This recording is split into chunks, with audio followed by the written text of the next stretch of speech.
Прийшли окупанти до нас в Україну, форма новенька, воєнні машини, та трохи поплавився їх інвентар.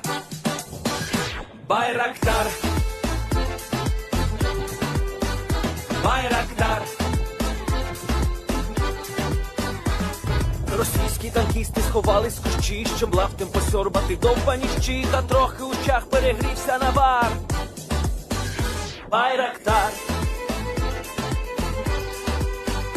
Байрактар. Приперли зі сходу до нас барани для восстановлення великої страны. Найкращий пастух баранячих отар. Байрактар, Байрактар. Ті, хто воде всяке озброєння різне, потужні ракети, машини залізні, у нас на всі доводи є коментар. Байрактар, Байрактар. Вони захопити хотіли нас зразу, а ми зачаїли на орків образу з російських бандитів. Робить примар. Байрактар, Байрактар. Російська поліція справи заводить, там вбивцю рашистів ніяк не знаходить. Хто винен, що в нашому полі глухар? Байрактар, Байрактар. Веде пропаганду кремлівський урод, слова пропаганди ковтає народ. Тепер нове слово знає цар. Байрактар. Байрактар. Байрактар. Байрактар. Байрактар.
Yes. The Leaf Spring Army sends its regards.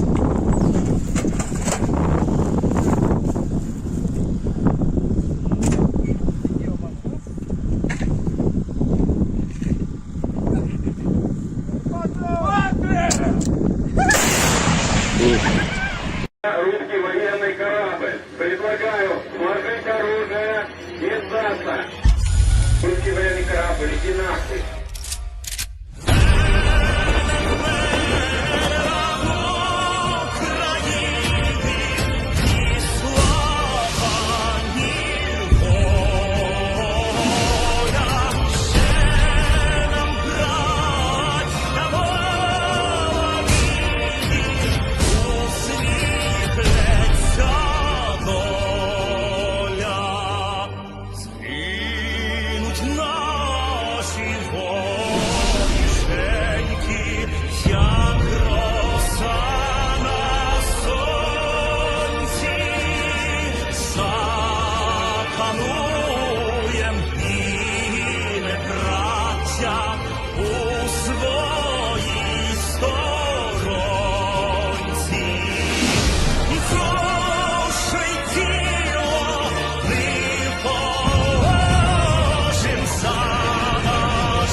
Hello, everyone. I'm the Enforcer, and I'm accompanied by Enforcer Matt.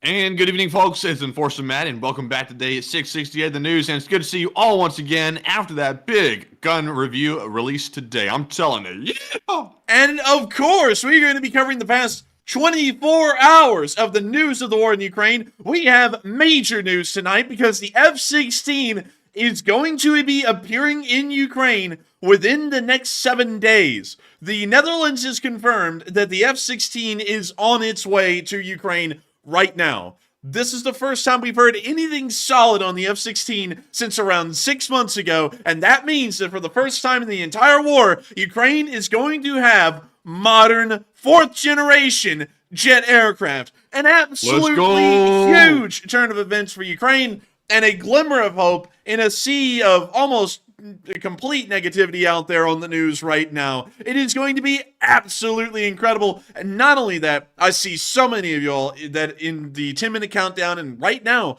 have been talking about another big thing that has happened today as well, which was the release of our first gun review video ever on this channel. It didn't get a lot of views, actually. I think it's only around 6,000 views, but the overpouring amount of support for that video has been overwhelming. There were nearly, I think the last I checked, 250 comments on that video.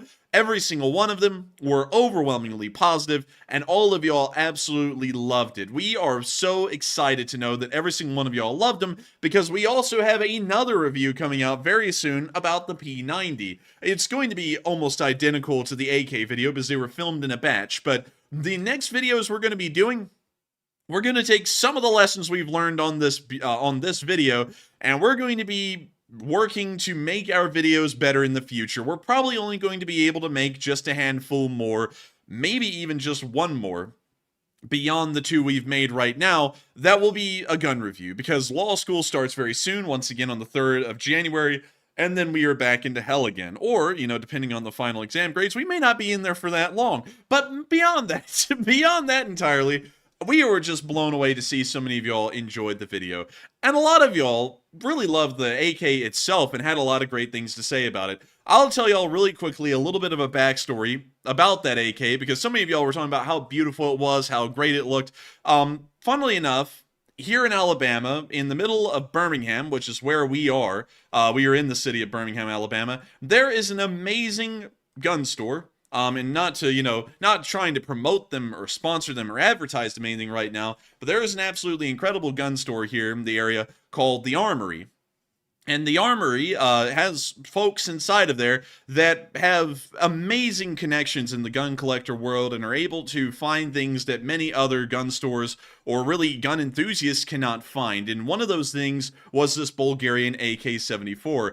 I made sure to check with them and talk about this particular AK in detail. It is a Bulgarian AK all the way down to its lower receiver, which is actually quite rare. The internals were gutted, and it was turned into a semi-automatic AK-74, so that way it was, you know, federal law compliant, and it wasn't a machine gun that was made after 1986. But beyond that, the lower receiver and every single part of it is an original Bulgarian part, which is really incredible. The receiver was actually imported into the United States, cut into 2 pieces, and they re-welded it once it made it here into America, and then put the rest of the parts together. That is, as far as we could get, the literal closest thing to a Soviet AK. The Bulgarian AKs were made directly off of the Soviet pattern, which is just amazing, because they were really the only country to make it as almost a carbon copy of the Soviet pattern, and that's why we used it in the video.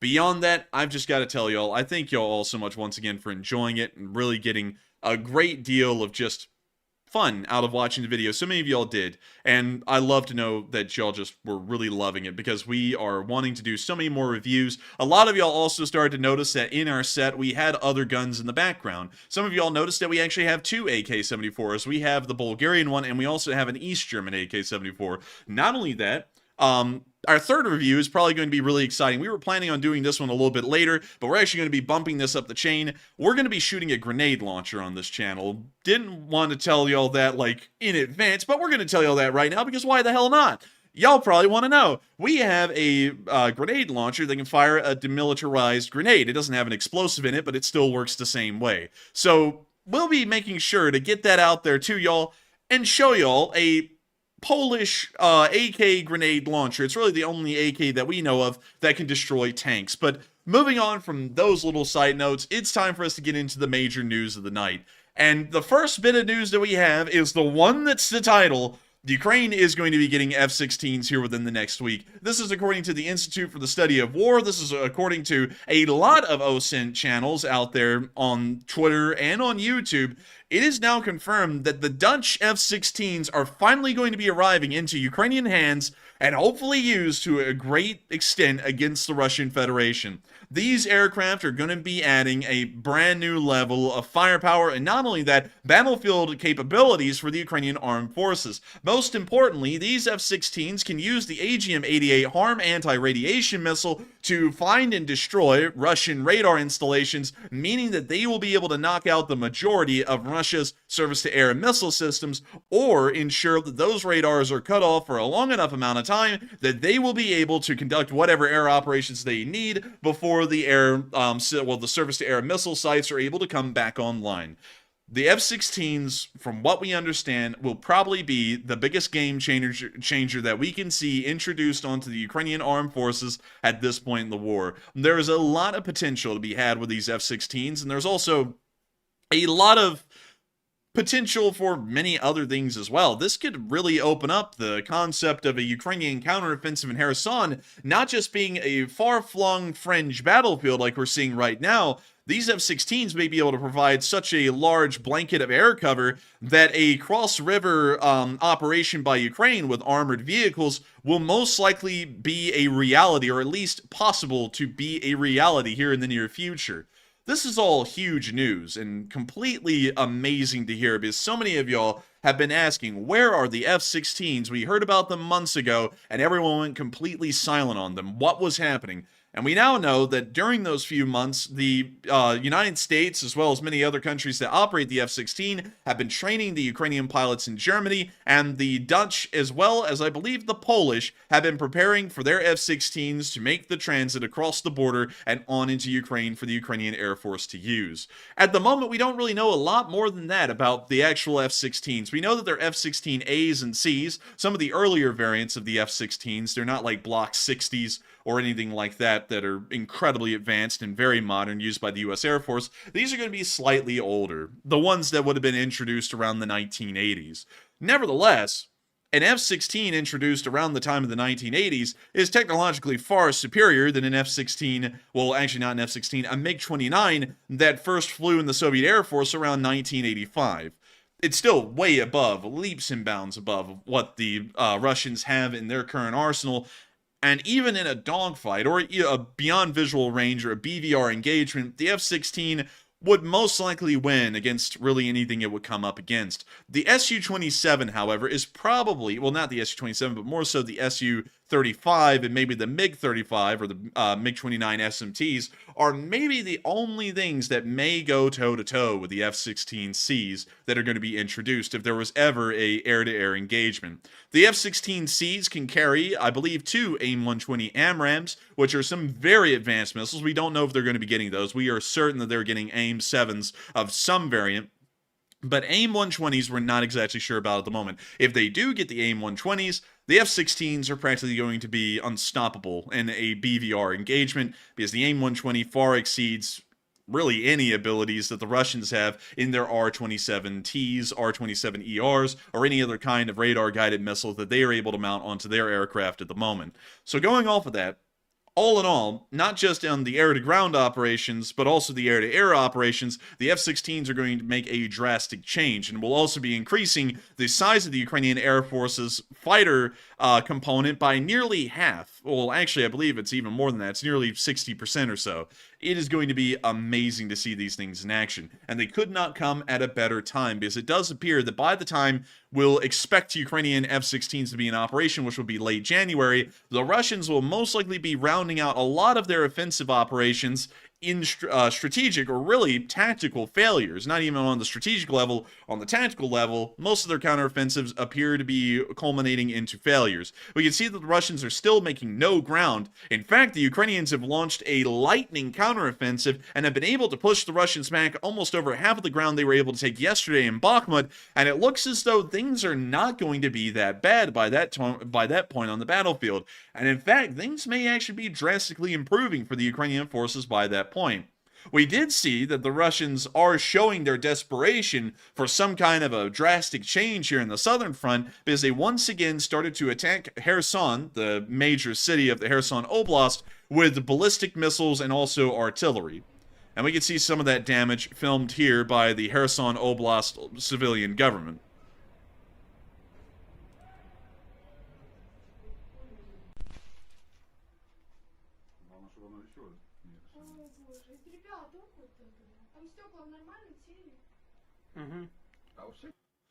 That's the end of the clip, of course, showing that the Russians are once again attacking civilian targets and going out of their way to try and be as nasty and as criminal as they possibly can be.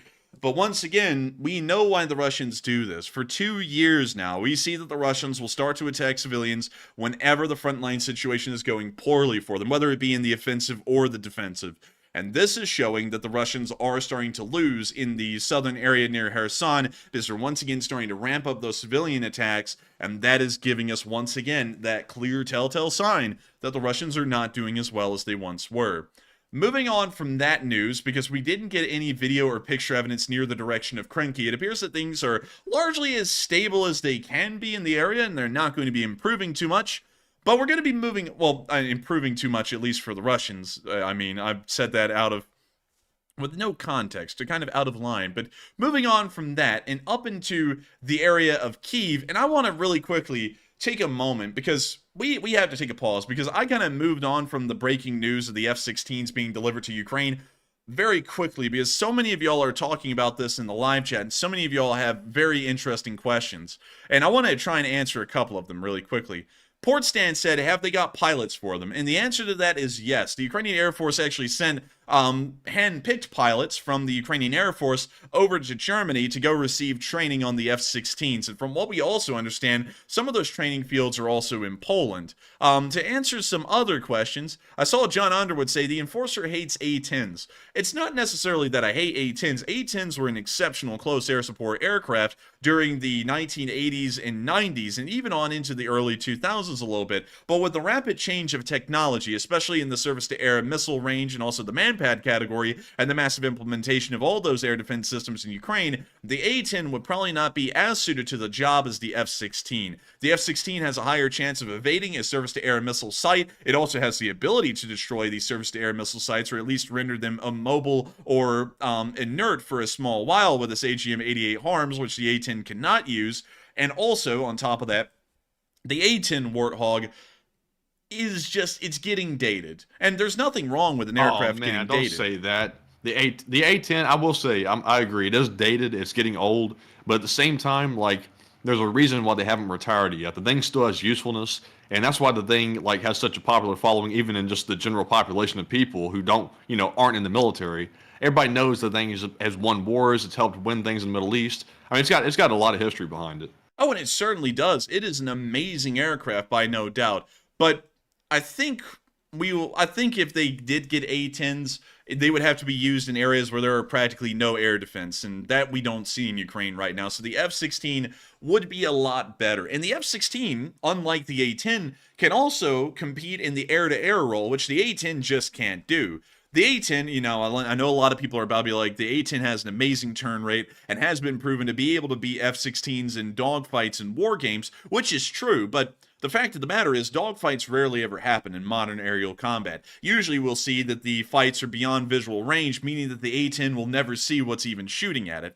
And that's really where the F-16 excels. Not only is it able to do almost everything that the A-10 can do, and a little bit better in every category, but it can also go up against enemy aircraft as well, and those two attributes are huge But nevertheless, I would say that while the A-10 is getting a little dated, I don't hate the A-10, and I do think it has its place on the battlefield. It just requires certain conditions that we're really not seeing in Ukraine at the moment. Once the F-16s get in there, though, and soften up the Russian air defense systems, I think that the introduction of A-10s, based off of if the Russian air defense has largely been destroyed, maybe a prudent move. The A-10s are cheap, they're cost-efficient to operate, especially compared to an F-16, and not only that, are great in the infantry support role based off the statistics and information we have from the past. So going off of that, I'm not saying it's just terrible and I hate it. I'm just saying that it requires certain conditions to be met before it's introduced into Ukraine.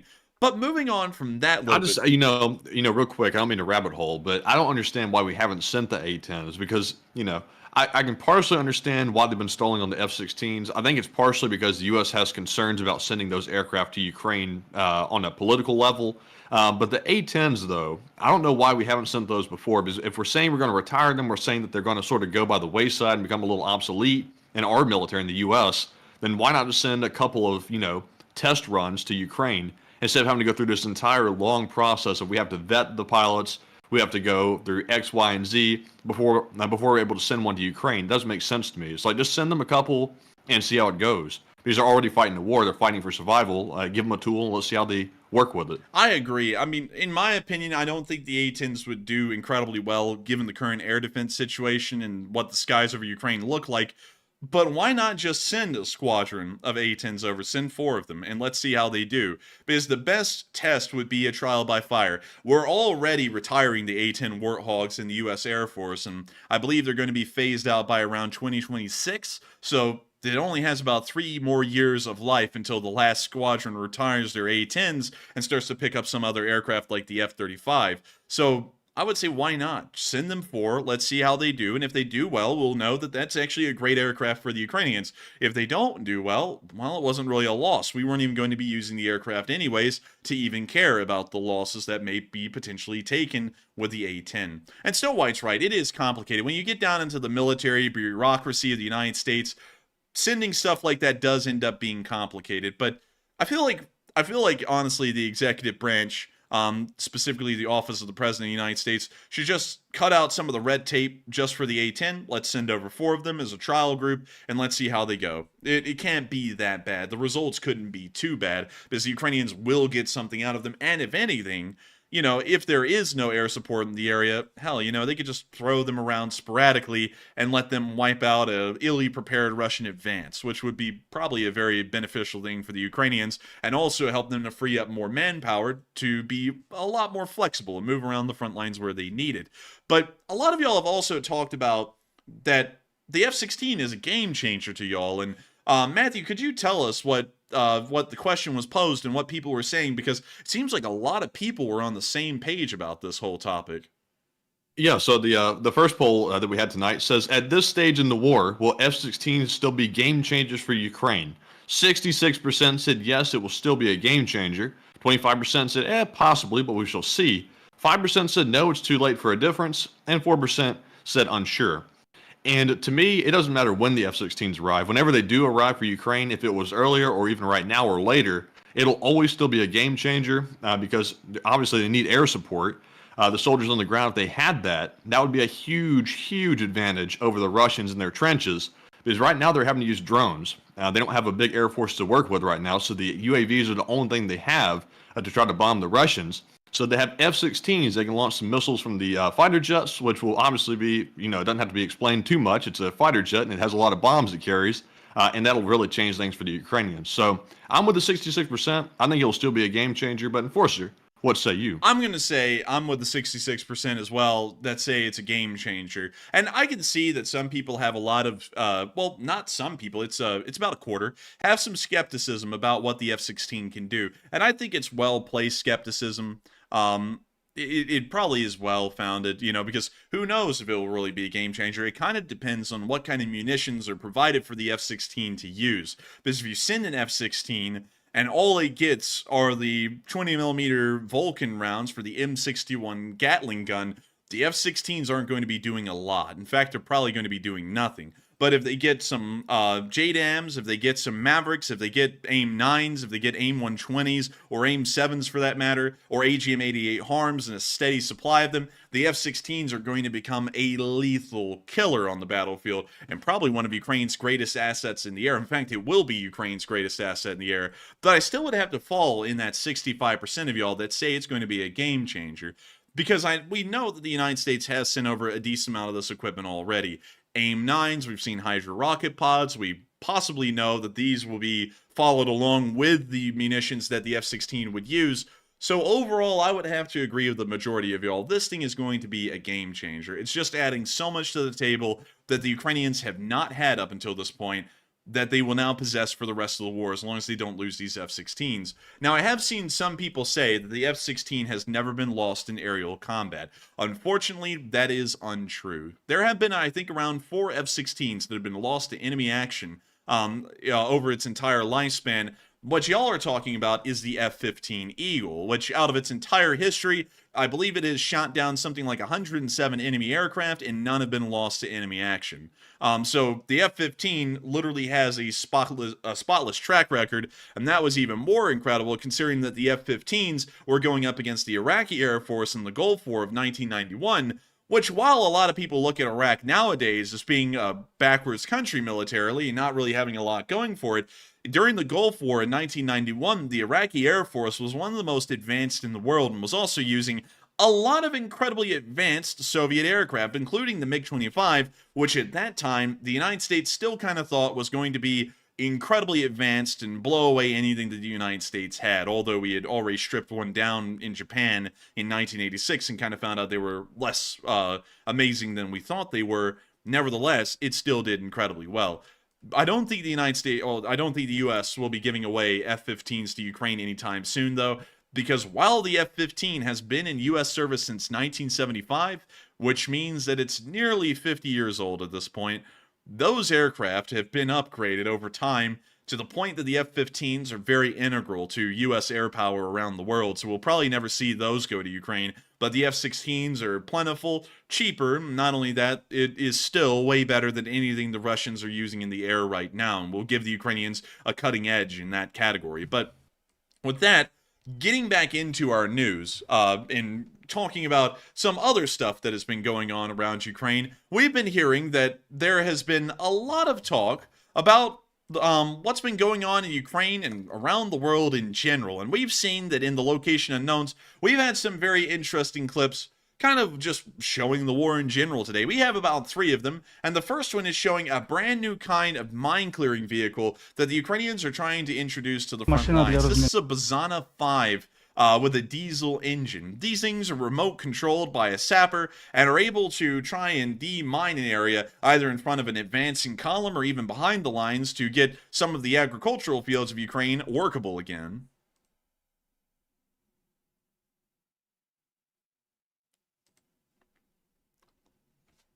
We can see the sapper talking about how this demining system works. This is like one of these like remote control like stump grinder things where they put a huge plow on the front of it. Yeah, it kind of is. It's a really interesting thing though, because it looks pretty well made actually. And I'm trying to figure out what this thing is because it has a cage that looks like an operator may go inside of it. Although I heard earlier that this thing was automated. It's got turn signals and brake lights, like they plan on driving on the road. They're going to demine the roads with this thing. Honestly, probably a smart move.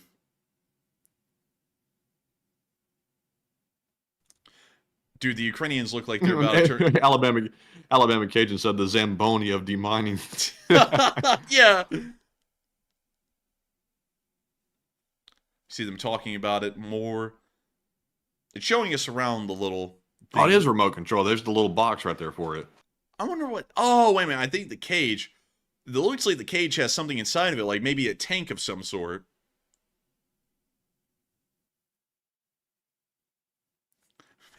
Dude, when your petrol is being stored in a shady neighborhood, you put a cage around it like that so the Russians can't steal it and drink it. Dude, the Russians would see this thing and be like, oh, blядь, that must be vodka. And drinks it. Oh, blядь, it's gasoline. It's even better. But we can see them looking around. The thing's covered in snow. Of course, it's being trial tested right now in the middle of the dead winter. See him lifting up the scoop. So it looks like, based off of how this scoop appears, they would put the scoop near the ground and it would just kind of, you know, pretty much plow its way through a minefield, lifting up the mines as it goes. Kind of an interesting concept, because usually mine clearing systems work off of a heavy amount of mass being put down in front of the vehicle in like a mine roller, and then setting off the mines from the weight that has been put on top of it. We rarely ever see ones that have a plow like that, so that's actually kind of a new idea of mine clearing that we're seeing right here. I know where the Ukrainians could find themselves a nice dozer if they needed one. Weird. Israel, блядь. They go down to Israel and say, we'll give you something in exchange for one of those nice dozers that you have. We need some demining. Or as Hoodoo Texas has insisted we call them, the Doobie. Because they are actually nicknamed the Doobie.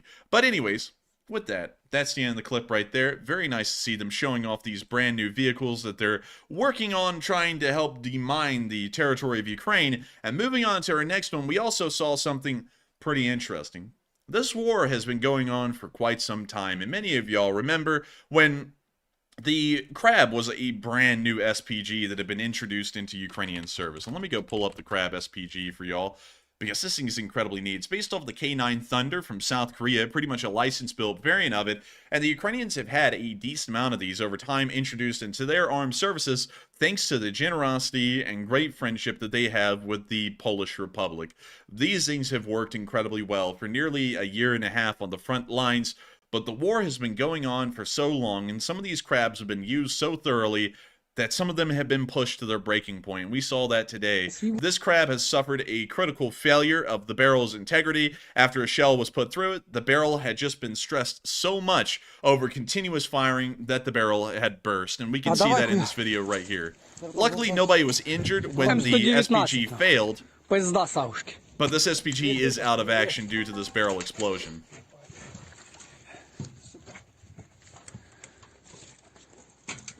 It really puts into context how long this war has been going on. Seeing a modern crab like this fail is of course indicating to us that even modern Western technology is being pushed to its limits in this war. And modern Western technology is some of the most high-tech and not only that, durable kinds of systems we've seen on the battlefield.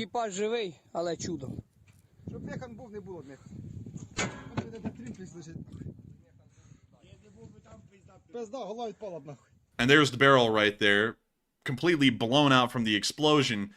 And it kind of brings something into mind. This war has been going on for so long that now crabs are starting to have critical failures, which is absolutely shocking to me, actually.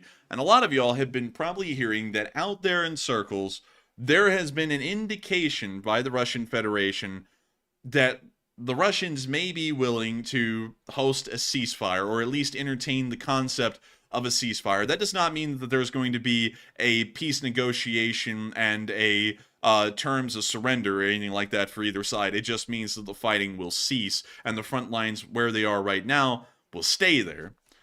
A lot of y'all have had some interesting concepts on this, and actually it seems as though a lot of y'all are kind of in the same camp, because we've been asking y'all about this for just a few moments, and we have heard, according to the information, that officials claim Putin has signaled a strong willingness to agree to a ceasefire in Ukraine. And a lot of y'all have given us a very clear answer on what y'all's thoughts are. Matthew, what are people thinking about that kind of a topic? All right, so the question is, once again, officials claim that Putin has signaled a strong willingness to agree to a ceasefire with Ukraine, and what are your thoughts? 58% said Ukraine should not allow a ceasefire. 31% said, it really depends on the terms. 7% said Ukraine should pursue this option, and 4% said unsure. And to me, I would say it depends wholeheartedly on the terms, because if the ceasefire means that Putin is going to back all his forces out of Ukraine, and that's their ceasefire, and also, let Ukraine have their land back, I would agree with that ceasefire. I guess you'd call that more of a surrender, unconditional surrender, more like it.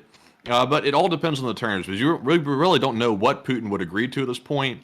And if Putin is so tired of the war that he's willing to basically back out and sort of try to halfway declare victory and say we sort of won, and now we're going to sort of, back off a little bit, that might be something Ukraine might entertain.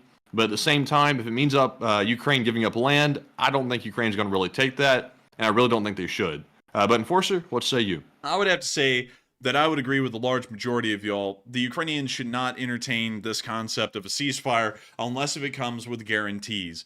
I think the only chance I could see where I would fall within the 30% that says it depends on the terms is that if a part of this ceasefire if this ceasefire was to come into effect, the Russians have to immediately seize the remainder of the Kherson Oblast that they control, as well as Crimea. If they were able to give those conditions, only then would I agree to a ceasefire. And of course, the ceasefire still wouldn't be permanent. It would only last for as long as it did until it was broken, and then the war would begin again, because that's not an actual peace treaty or anything like that. It is just a ceasefire agreement.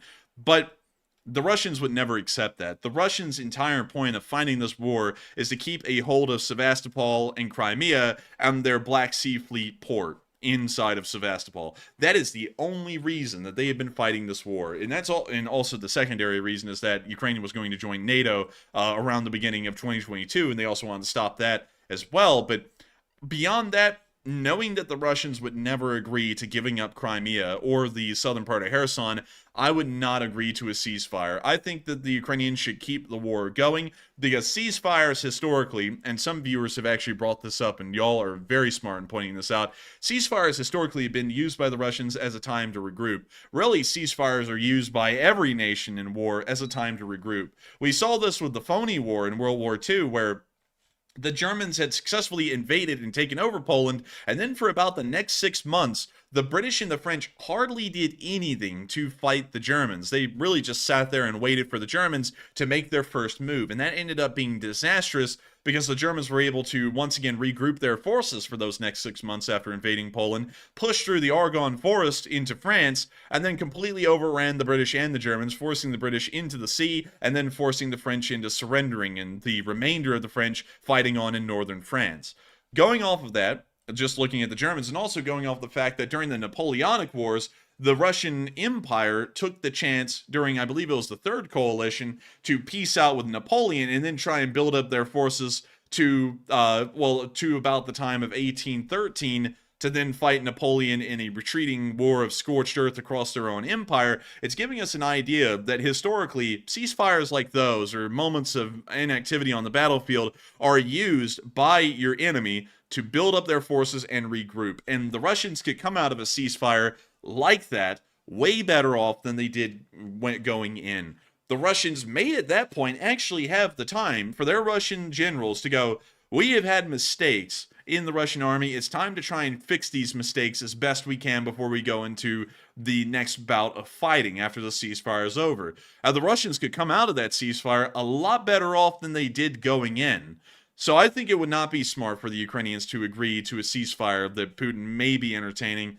Putin's only entertaining that because he knows that there is an inherent benefit to a ceasefire if the Ukrainians agree to it for the Russians, not for the Ukrainians. But with that, I hope that does address that fairly well, in my opinion. And moving on into our next one, we also got to get a British Ministry of Defense report on Ukraine. Usually these reports are actually several days old, and we usually just confirm information that we have said here on stream. And if you appreciate that, make sure to subscribe, because we usually are well ahead of most OSINT spheres on this channel, or really any other YouTube channel or news channel out there. We cover things about 3 days minimum before the mainstream news gets to it. But in recent weeks, both Ukrainian and Russian troops have highly likely suffered from exceptional levels of rat and mice infestation in some sectors of the front line.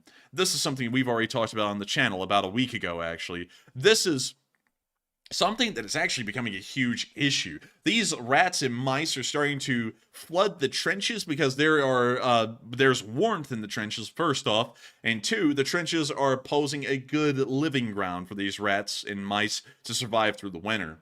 They're also feeding off of dead bodies and junk food lying around that's just been thrown out as trash by both sides. And these things are becoming incredibly bloated in size. And not only that, the populations are rapidly skyrocketing due to the endless amounts of food that are available.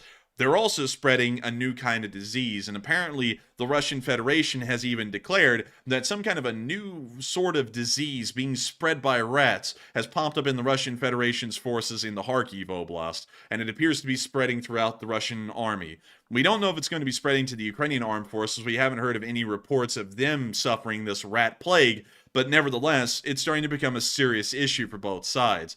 Both sides are also trying to come up with ways to exterminate these rats and mice as quickly as they possibly can. And whether you are a big fan of, trying to not harm animals, or whether you are, you just harm animals for fun, which might be a little questionable, but whether you're on both sides, these rats pose a serious issue to the health and longevity of both sides' armed forces.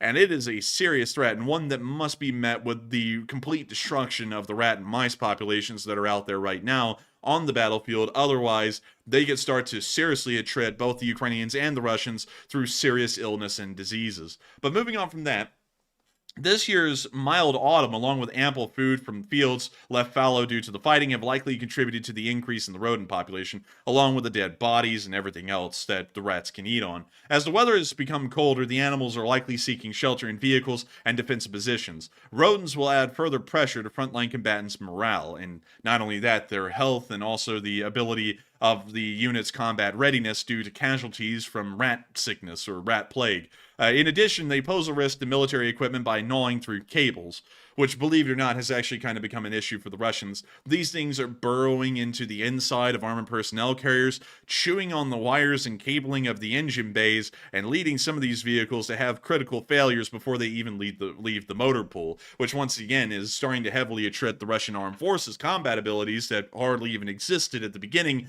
and now they're starting to deal with it at an even greater rate. Not only that, the logistic lines are being even more heavily strained because these special requirements for cables and other kinds of mechanical components that are being chewed through by these rats have to be specially accounted for. And this is something that the Russians do not do well, is special accounting of logistical equipment.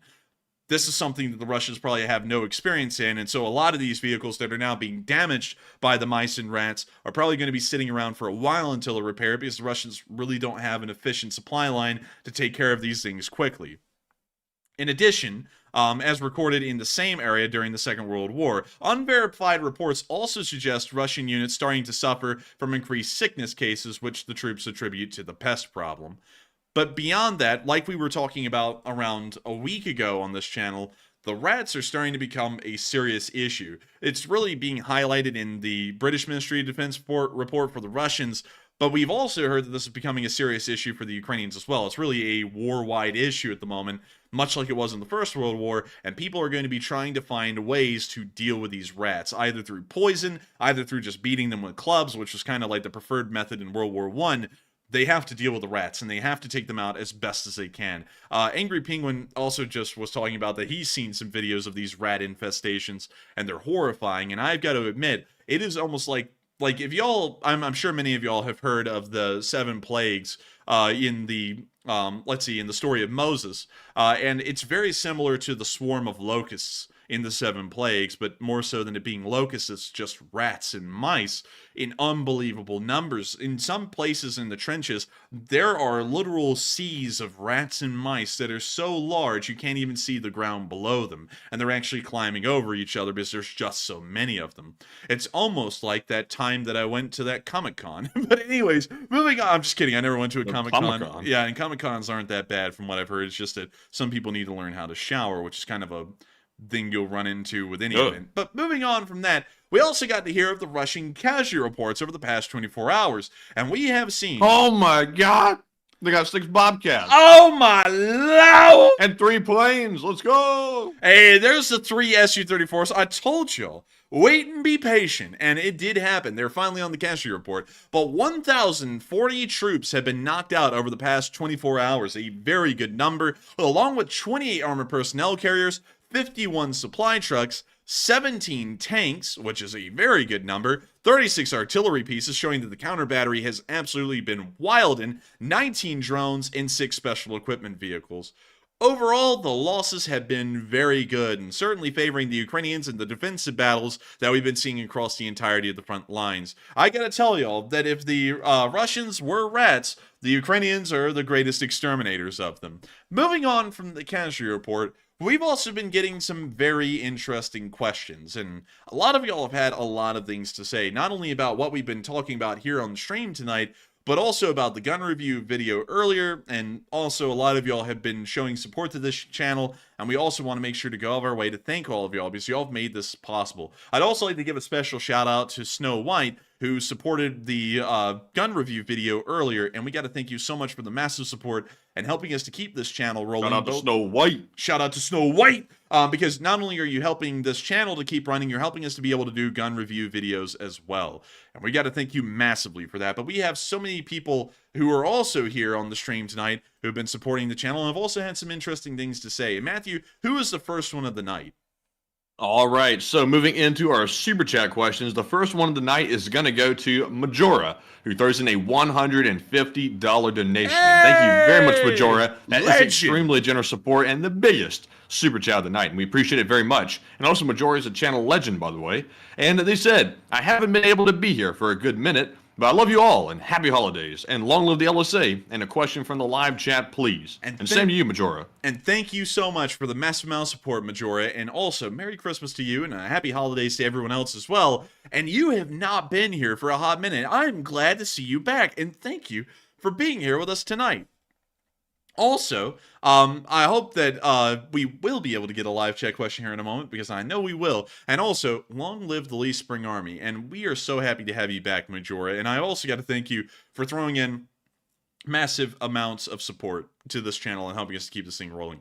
You are one of the people who've been making this thing possible, and it means a lot to us that we are able to take our mind and stress off of making sure that we're able to pay the bills and rent and everything, and to focus it entirely on doing this news and running this channel. And I also got to thank you for supporting us tonight, because we weren't even really supposed to be on air. This was actually a last-minute change, because the video released today was very stressful. I don't really tell you all this a lot, but I actually get stressed out heavily over running videos or streams, and it's something that wears down on my nerves a great deal. And today with the gun review video, we ended up getting, well, not really we, it was more so just me specifically. I ended up getting really stressed out to the point I felt nauseous. And so, and also on top of that, we were having friends over, and I was trying to show them how it was going, you know, and how everything works with YouTube, and all of it culminated. That actually took my mind off the bad possible outcomes that could have happened. That took my mind off of it, actually, having the friends over. And it was great to have them over, and if they are watching right now, it was very fun to have y'all over and to get to talk to y'all a little bit about what we do, and get to eat supper with y'all. That was really fun, and I thank y'all for hanging out with us for a little bit. But beyond that, we weren't even supposed to be on tonight, and I got to thank you so much for supporting the channel and helping us to keep this thing running, because if it wasn't for folks like y'all, we wouldn't be able to make this thing possible, Majora, so thank you so much, and I hope that does address that well. And what do we have for a live chat, Matthew? And the live chat question is going to go to Robert Swenson, who says, Enforcer, what about all the Russian ships that have moved out of the Sea of Azov and the Black Sea? A lot of those ships have moved down into the port of Novorossiysk, or even further down and towards the port of Sochi, from what we've been told. Although Sochi could probably support a very small number of ships, because Sochi is not designed for, it's not a naval wharf. This is more so of a commercial harbor used for yachts and also cruise ships. And you can see some of these super yachts right here. I bet you they're owned by oligarchs. But beyond that, we know that a lot of them have been migrating into the area of Novorossiysk. If they're not in the Black Sea or the Sea of Azov, based out of Sevastopol, they are all over there at Novorossiysk. However, we do know that some of the service fleet still is based out of Sevastopol, although the losses that they took were so bad for a short while, they ended up moving a lot of their capital ships to Novorossiysk, and they're pretty much going to be waiting out the war there and hoping that they don't get destroyed in a ball of hellfire out there. And so with that, I hope that does address that well. None of the Russians' Black Sea Fleet ships have been able to flee the Black Sea through the Bosphorus and the Dardanelles. They are still stuck inside the Black Sea, but most of them have ended up at Novorossiysk, at least the larger ships that a lot of people would cheer on if they were destroyed. Right now, most of their coastal patrol boats and also amphibious assault ships are still based out of Sevastopol. But with that, I got to thank you so much once again, Major, for sponsoring that live chat and helping this channel to keep on running. And also, I can see that Jonathan Schott said that gun review was great. Breath, it's okay. LSA has your back. And thank you so much for the kind words, Jonathan. I've seen so many people tonight saying great things about that gun review video, and I'm happy to see it. We love to know that people did enjoy that gun review. I will say, though, that it didn't get a lot of views. I think it only ended up getting, right now, and let me check. We'll check it out. It's gotten 6.5 thousand views. So not an incredibly high amount. In fact, it's well below really any video we've ever made. I think it is actually the lowest video in the channel's history. But beyond that, it doesn't matter. I'm just happy to know that y'all enjoyed it, because we always love to make sure that we are able to make things that are top quality. And not only that, they're enjoyable for y'all. And a lot of y'all have loved that video a great deal. And that's what really matters to us. We'll keep on making gun review videos for as much as we can. We're probably, like, we learned a lot from this video. We learned that our titles need to change. The thumbnail probably needs to look better. And not only that, maybe even the video format needs to be a little bit better. Because honestly, to me, watching it live, I think we could have done a little less lecturing and a lot more on-range filming. I think that's one thing that I noticed on my end that probably would make the video a lot more enjoyable for y'all, and we are going to be trying to implement that in the next filming shoots that we're going to be doing for the next video. So, with that, thank you all so much once again for enjoying that little gun review, and we are on to the next one. All right, so our next super chat is going to go to Kevin J, who throws in a $50 donation, and Kevin J does not leave a comment. But thank you very much, Kevin, for that support and helping to keep us running during this Christmas season. It's viewers like you, like we always say, that keep the whole operation going, the videos being pumped out, and also the streams rolling every single night. So thank you very much. And Enforcer, what say you? And I gotta thank you so much, Kevin J, for the support and helping this channel to keep on running. I also gotta thank you so much for being a massive old guard of this channel. You've been around here forever, and I gotta thank you so much for that. And of course, while you didn't throw in a comment with your support, we thank you greatly for it, because you're helping us to keep this channel running, and you're helping to contribute to my coffee fund, which I think I've over-caffeinated tonight, no doubt about it. But nevertheless, thank you so much once again. I hope that does address that well. And with that, we are on to the final question of this segment. But before we move on to that, I saw James Hughes say, "How good was your aim, Sir Enforcer?" Oh. It was excellent. He shot that dirt like nobody's business. There was no target on the other end, actually. Yeah, we actually fired at nothing during that video, because I said it was more about the shooting qualities, but also that's another thing I was thinking would be a lot more interesting, is to talk about, like, the accuracy of the rifle, because we didn't touch on that at all in the video. So I think we're going to also do that as well. I don't know how we're going to do it. Like, I was considering in the back of my head a ballistic dummy, but let me go pull up a ballistic dummy. Here's Ballistic Dummy Lab. It appears that the ballistic dummies that a lot of y'all would see out there, you know, like on Grand Thumb's channel, they're like $2,300 a pop. So that's pretty much the price of a really high-end rifle. So sadly, I don't really think we would be able to do a ballistic dummy test just yet. That would, like, require a massive, like, fundraiser on Patreon or something to do, which I don't want to, like, ask y'all to do for every single video we've got in plan. But maybe shooting at targets, maybe watermelons, because fruit's pretty cheap, and maybe we could show y'all how, you know, impressive a gun is by shooting into a fruit. Something like that, you know. Or we could shoot into Coke cans. We could probably do something a little bit more cost-effective on that end, instead of buying a $2,300 ballistic dummy for, you know, us to shoot it, like, 3 times, and that's it. But beyond that, we are wanting to make the gun review videos a little bit more interesting. But beyond that, I do have to once again thank you so much for the support and helping this channel to keep on running. And with that, we are on to the next one. All right, and the next one, the last one of the segment, goes to Mark, the Kinetic Possum. And this possum is in kinesis, I guess you could say. Mark throws in a $50 donation. And thank you very much, Mark, for that very generous support, as always, and always supporting the channel. And he says, have a nice roast possum dinner. And I've never had any, but we will try some possum dinner. And he says, you look scrawny on that AK-74 video. Wink, wink. Scrawny? What do you mean, scrawny? Did you see me? Man, I'm just pure damn white. But nevertheless, I gotta thank you so much for the support, Mark, and helping the channel to keep on running. We will have a nice roast possum dinner I will enjoy it industriously, sir. And also, thank you so much for watching the AK-74 review.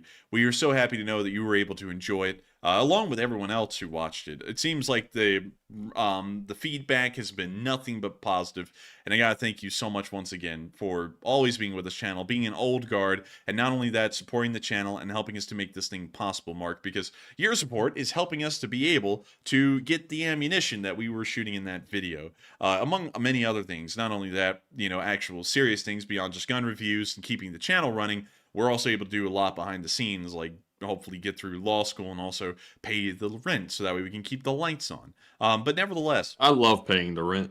man, I love paying rent. I remember I brought up last night that we actually pay rent to our parents, and some people were like, that's wrong. Nevertheless, y'all can see a little bit of why the stress is there, because, you know, living ain't free. We have to pay rent. But nevertheless, thank you so much once again for the support, Mark, and I hope that does address that well. And I wish we could say a whole lot more about the AK-74, but honestly, we're actually going to try and save some of that for Patreon.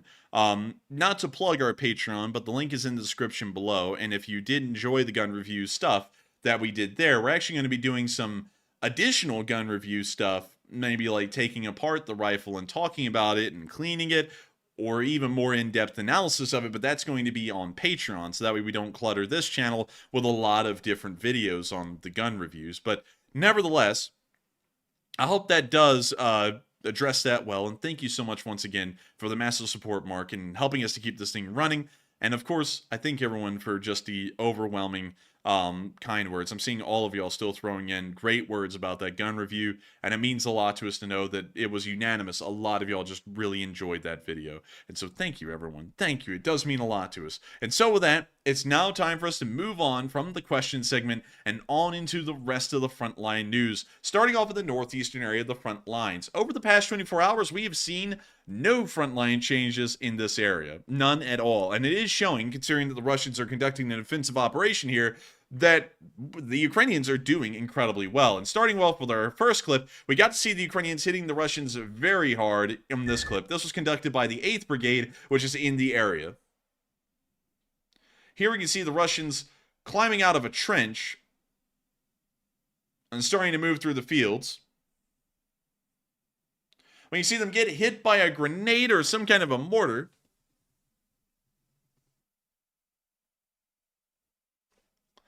And that right there is actually one Ukrainian soldier, and he's about to show down these 5 Russian soldiers over the entirety of the clip, and he actually ends up winning. This man is Rambo. Hoedown. He lobs a nade, it lands right in front of that Russian right there, explodes, and he's out. When you see the Russians firing back at him as he continues to lob grenades at him.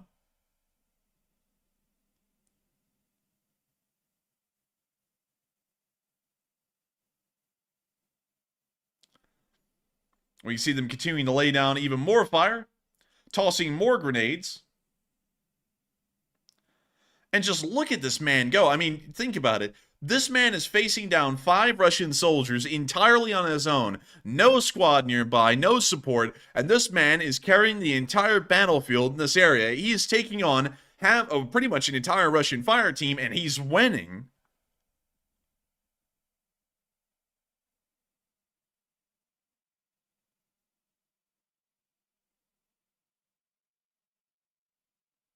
And we can see a Russian right there get turned into mince. And it appears that the Ukrainian soldier was wildly successful at thwarting this Russian attack, and anyone hungry for hamburger helper. But moving on from that and into I was looking at the screen. I looked at the screen, Blade. I said, there's a bomb about to drop down on the ground, and that fellow happens to be in the way. The bomb dropped on the ground, and I said, oh, Weine sausage, so ugly, mincemeat.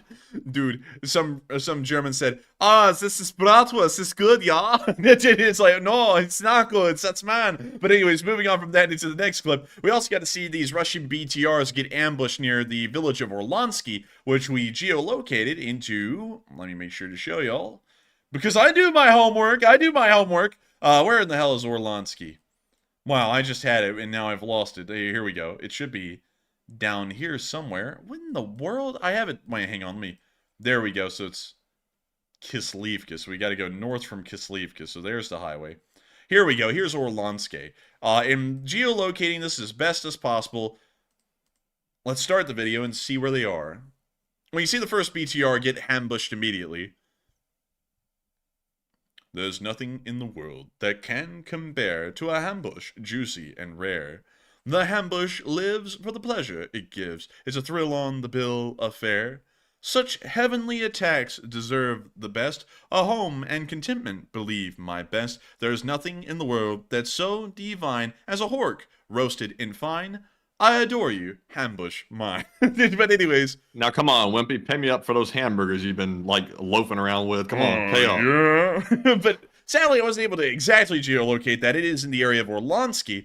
But very important to note that another Russian attack, or more so a probing attack, was able to fail in that area. But moving on from that and into our next clip, we also got to see the Ukrainians getting ready to fight them Russians. Check it out. They're just kind of chilling back here. The morale is high. Ooh, get it. Oh, hey, wait a minute. He's got the U.S. Army pattern M4 carbine with the EOTech, I think. No, actually, it's got iron sights only. But still, a really nice rifle.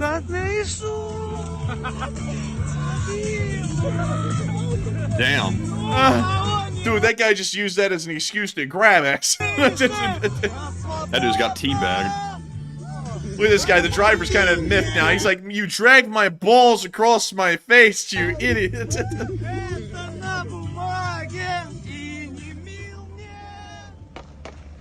They might have had a drink. Celebratory gunfire in the distance in Saudi Arabia now. Dude, this is wild.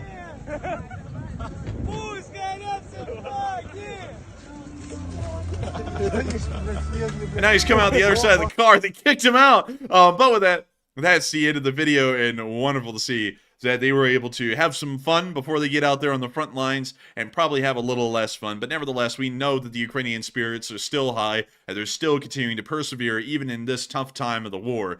And it's good to know, because, you know, these kinds of mindsets are what are going to lead the Ukrainians to victory. We don't see these kinds of mindsets in Russian soldiers, but we have always seen them in the Ukrainians, and it's never faded away. And it's always wonderful to see that their morale remains high. Meanwhile, in the Kremenna forest, we saw that the Ukrainians are taking the time to improve their positions, and I'm not going to lie, they are bussing, and the music is absolutely dumpster fire. But here we can see them laying down some cutouts of some trees over this muddy pathway to try and make the walk a little less arduous and to keep their shoes a little more clean. Man, those Ukrainians, industrious, hardworking, overall reliable. That's the power of Slava Ukraini. But moving on from that little clip, and Slow, baby, Slow. Moving on down into the area of Bakhmut, we also got to see that over the past 24 hours, there's been good news. The Russians have been pushed back into Hromove. This is some pretty good news, because 24 hours ago, the front line looked like this. The Russians did take this area out here and started to fight inside of Battle of Avdiivka, but the Ukrainians were able to push them all the way back to the original front lines just 24 hours later, which is showing that a small Ukrainian counterattack has happened, and it did end up being very successful, which is quite important for the frontline longevity in this area. However, we didn't get any video clips from that part of the front. Instead, we got this video clip of a lot of stuck in the mud down here near Klishkivka.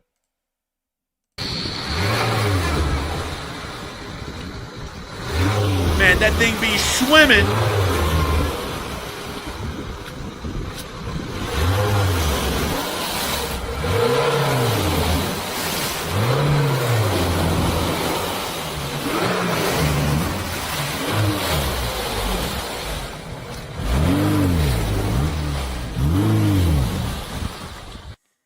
And with that, yeah, it's time to break the winch out and go ahead and start pulling. And I gotta tell you, man, you got to pull out that winch. Chris's mom, she can pull a lot out of mud. Hell, she can pull a golf ball through a garden hose, but not with her hands. But moving on from that into the area of Avdiivka, we got to see that the Ukrainians were able to capture some Russian soldiers today. Розпочинається не скали. Як тебе звати? Як зовут? Сергій? And there he is, the Ruski soldat. Хочу... Сегодня число, ты знаешь? Не знаю, вообще не знаю. И хочу... Сегодня и хочу... Второй, кто... 1 декабря, ебать. Серега, кто был второй? Страну Украины. Вы там вдвоем были? Да. Кто второй? Хочу идти на сторону Украины и защищать интересы... Ну сначала ты страны скажешь нам, Украины. где ваши Скажи позиции. слава Украине. Слава Украине! Man, he was a little excited there at the end, but nevertheless, that's the end of the clip. Are y'all getting a picture that things ain't going so well for him in that area? Things aren't going well for them behind the lines either, because they lost to Chulpan today, not that far from the area. And the music was hype. But anyways, there we go, baby the moon! The Battle of the Boots, baby! Oh! The Chulpan is Gulbay. You know, I'm trying to make it work. And also, a lot of you are saying that was an old video. It felt like it, but, you know, we're going to roll with it tonight. But nevertheless, Chulpan destroyed. Wonderful work. Great to see it. Keep her going. Also, I'm going to delete that considering it is a duplicate of some older video. I don't know where it was, but anyways, moving on from that, we can also see a Ukrainian soldier fighting the battle for better reception. We can see he has climbed a tree to try and help his unit get some better reception. What a hero. And I gotta say, I would not do that. Like, I know tree climbing to some is like a simple thing. I don't trust tree climbing. I would be scared that the limb would break and I would break my neck. So huge credit on this guy because he is doing it. Look at him go. But moving on from that and on into our next little bit of news, a little bit further down and into the area of Avdiivka. We got to see that over the past 24 hours, no frontline advances have been made in the area of Avdiivka. Much like most people's romance life, no advances have been made. And beyond that, we can also see that in the direction of Krasnoyarivka, an FPV drone from the 47th Magura was able to hit some of those advancing Russians. They did try to make some advances, and it appears they were rebuffed immediately and told that they were only friends. We can see that happening live on this video. We can see the Russians climbing into the BTR. Look at them go. They don't really know what they're doing. Story of most of their lives, they've never really known what they're doing, and the FPV drone sadly did know what it was doing and ended up slamming into the open door on the side of the BTR and taking that thing out.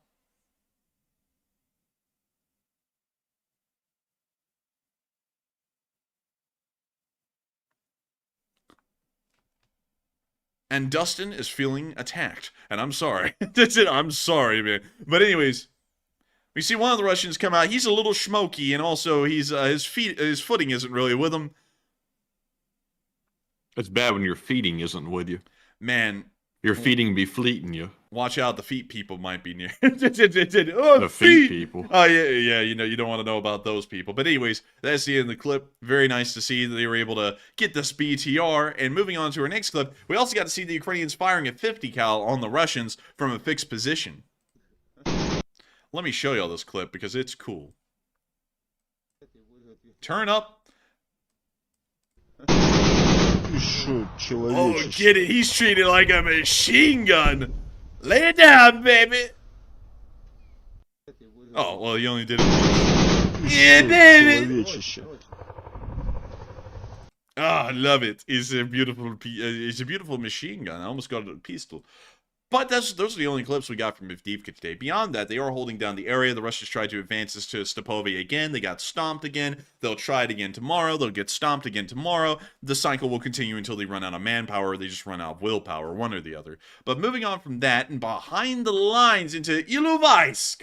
There's a big rail yard in Ilovaisk, by the way. I forgot to mention that before we get into that little clip. It's really cool because I'm a bit of a train nerd, and you can see here, there's just a lot of train yard here, and also a train station. That means there's a big Russian logistical supply hub, in short. And also, they have an intact turntable. Is that cool or what? I mean, there's some really cool facts about the Ilovaisk rail yard. And turntables, I mean, oh my lord, really piquing, like, my, you know, my syndrome here. It's like, you know, really digging it. Really cool. But not only that, we also got to see that apparently a massive explosion happened in the rail yard overnight. Hey, let's get it, baby! And we can see it right over there.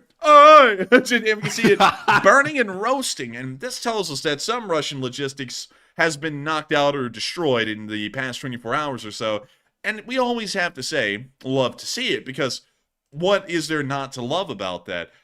Hopefully it's not the turntable or the train station, because that'd be kind of unfortunate. Hopefully it's something out here in this rail yard where we just see, you know, some rail cars, maybe some petroleum cars burning, and the Russians crying. But the Russians are always crying, to be honest with you. They're always talking about being this big manly man, but every time we see the Russians, they're always crying about something, you know, lack of pay, you know, the Kadyrovites held them down, you know, and introduced them to a new kind of sausage. There's always something going on that the Russians are complaining about. But one thing that we've seen that they really probably are complaining about is that the Ukrainians captured another TOS thermobaric launcher with the rockets inside of it again.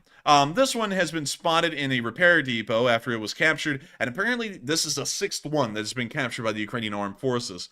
I would have to say that nothing the Kadyrovites could do to the Russians it could be as bad as losing a toss like this. Very sad for the Russians, a very sad day, and I'm sure the Ukrainians are going to start lobbing these things right back at the Russians, and the Russians will be finally feeling some of what they call that thermobaric heat, or as we call it down here in the South, sweet southern heat, which you can get a lot of Lay's potato chips flavors in. But moving on from that... Sweet baby Ray's, too. Man, don't say that, man. You're going to have that damn lizard man back. He's going to be back at our house, sipping that water all with that water going on. Man, he's going... Mr. Could you hear that, by the way? No, I couldn't. I had to do it for you. It just went silent. Yeah, it just literally went perfectly silent. There's like one smack, and then it just went dead. But moving on to our next clip near Krasnoyarivka, we got to see the Ukrainians bringing up some of that heavy firepower. They mounted an M2 heavy machine gun onto a motorcycle. It's the first time we've ever seen that, and it looks bigger than the motorcycle. Look at that guy's face. Dude, he's happy about it. He's like, we're going to show them today. He thinks he's Charlie Chaplin or something. Man, dude, imagine someone whipping up a motorcycle on your position and flinging 50 caliber rounds down at you. That would be terrifying, honestly. I'd be more terrified of the guy with the smile on his face with the stash riding the thing. Dude, also, what's the guy doing over there on his phone playing around? Dude, this guy is looking at his TikTok reel, and this guy over here is going full goblin mode. He's going... But anyways, very nice to see that. I mean, like, hey, can you blame these guys? This guy's looking at the TikTok reel, seeing that they're going viral for this weird stunt. And this guy over here, he's going goblin mode because he knows that whatever's about to happen to the Russians, they're going to look like some nice... mist. But moving on from that and into our next little clip a little bit further down the lines near Novomikhailivka, we also got to see that a small Russian attack in this area failed in a small way. Here's the clip.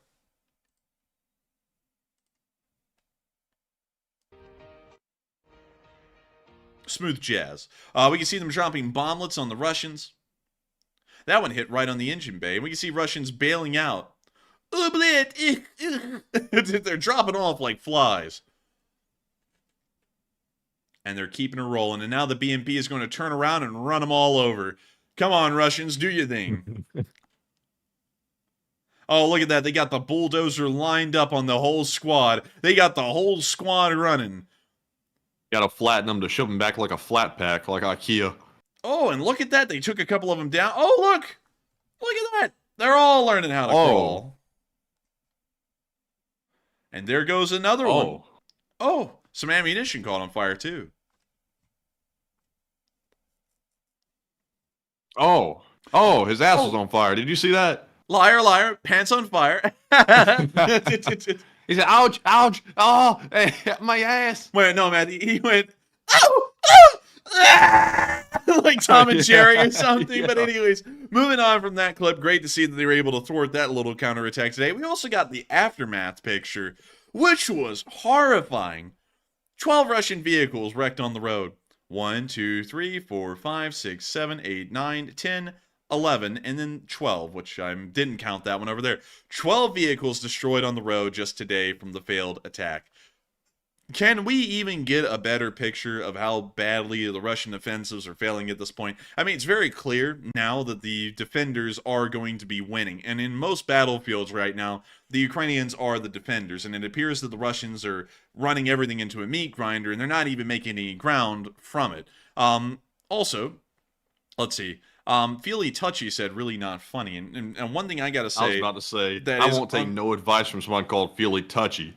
Yeah, I have a feeling that their sense of humor has got to be more messed up than ours, because a name like Feely Touchy is something that Weinstein would name his account, and he was into. Yeah, keep your hands to yourself. Man, oh, wait a minute, hang on. I think that was R. Kelly in the chat. Hold up, I think that was R. Kelly I over there. wanna piss on you.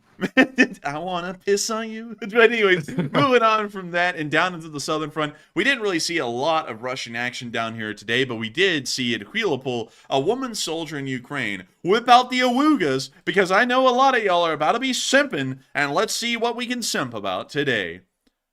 Oh, hey, look, that's literally the exact same AK we reviewed in our video, which you can find on our channel. Go and look at it. Go and look at it, because it's literally the exact same. It had the exact same wood furniture, the wood buttstock, probably has the same butt plate on it. I mean, that's literally our AK. We see them wandering on down the way, enjoying a little bit of a meal, hanging out, you know, doing their thing. They're just doing what soldiers do. And here comes, oh, I saw the people coming in with the awooga. But anyways, moving on from that and into the next clip, we're going to be moving on down into the area of Verbova. And you know something, y'all? I usually try and just go, you know what, let's all be civil. But then again, I know what the live chat usually turns into when we show clips like that. So, you know, whip out the awoogas, the all that crap, because I know it's coming. it's coming down the pipe at this point. But moving on from that into our next clip, we did get to see that the Ukrainians were taking some Russian POWs near Verbova, which did show that they were taking a little bit of ground today. And look at all these Russian prisoners.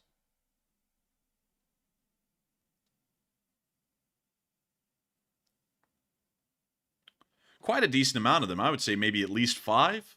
And of course, trash everywhere. We can tell this is a Russian position, because not only was their battlefield tactics trash, but also their positions are trash. Literally.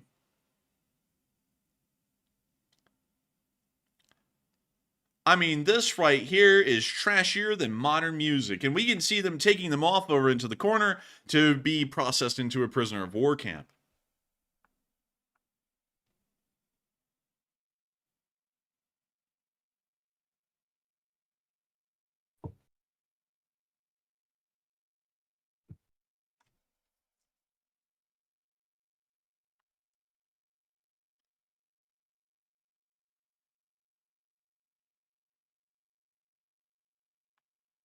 And we see the Ukrainians carting them off, and did y'all notice what kind of rifles they were using to escort these prisoners? They were in fact using the AK-74, and you can find a review of a real AK-74 on this channel. You can. I'm not even kidding. We actually got one to review. You can see it right here, using the same ammo the Ukrainians use. Believe it or not, it's pretty good. And a lot of people said it was a very great video. I just don't think YouTube pushed it a lot at this point. Hopefully they'll start to in the future. Because apparently, Matthew, from what I was able to find, the comment rate per the amount of views, super high. The amount of, the amount of likes, super high. And not only that, the view duration, from what I've seen, is incredibly high as well. You know, Matthew, most YouTubers struggle to get a 40% view duration rate on the video. You know what our view duration was so far on the AK review video? 55%. 55%. That is wow. Pretty damn high for a minute that's 10 minutes, a video that is 10 minutes long. So it was... You know, a minute that's 10 minutes long. That's a high one. Every 60 seconds in Africa, a minute passes. But moving on from that and into our next bit of news, we also got to see the 65th Brigade was moving forward in this area and taking names and kicking brass down range. Check it out. They're just blasting the Russians in this clip. This guy woke up and he chose violence. There he goes.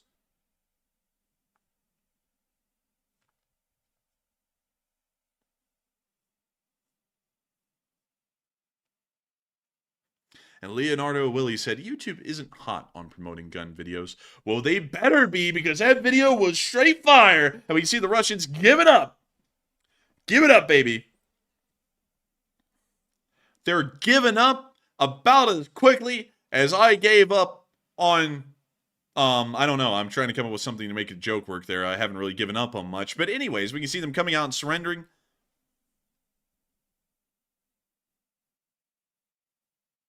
Oh, and the third one, he didn't make it out. He wasn't fast enough. Gotta be quicker than that. But moving on from that and into our next little clip in the area of Rodent, we also got to see the Ukrainians digging some trenches while under shelling. Іде, лягай. Лягай. Іде. Іде. Да. Воно, димок пішов. Та ту СПшку нову хуярить. Там Нову СПшку, да? Воно димок хуяри. I love it. Косоглази, йома. О, знов іде. Лягай. Лягай, блядь. Here comes the next one. Косоглази, підараси.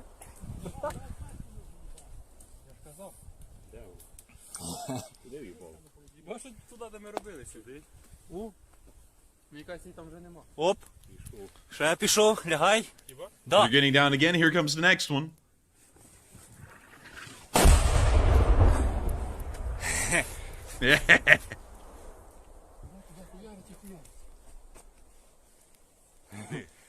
Ні, куди пішло?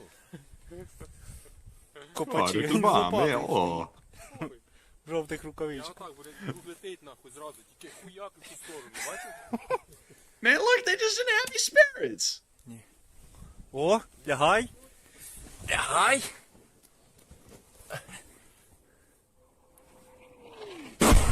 Here comes the next round.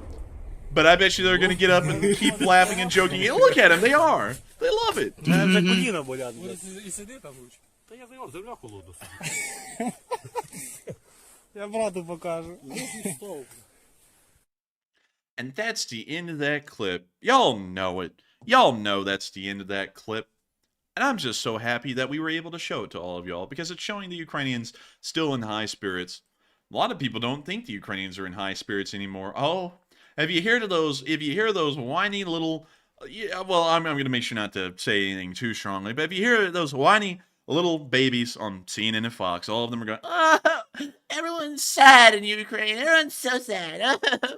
And it's not true. It's not true at all. I mean, you know, yes, the war's been going on 2 years, but if you're defending the fate of your nation and the place you've grown up and lived in, I'm sure you're not going to really be crying that you helped it to live another day, you know?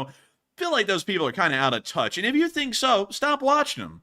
Because they make money when you click on their channel and you watch their ads. And guess what? The less of y'all that watch their ads, I bet you they're going to start changing their game. Maybe changing their ways. Or better yet, changing their names. But moving on from that and out of the Southern Front, it's now time for us to get on up into Kyiv to cover that speech from you-know-who. It's President Zelensky. And he's back at it again with a brand new speech on the 23rd of December. My man's pumping out the speeches getting ready for Christmas, just like we're pumping out the quality news, getting ready for that Christmas address, which I hope y'all are all ready for this 10 p.m. Eastern Time on December 25th of 2023, as we're going to be doing that second Christmas address on this channel. I hope y'all are hyped. I'm hyped. Moving on from that, here's the speech.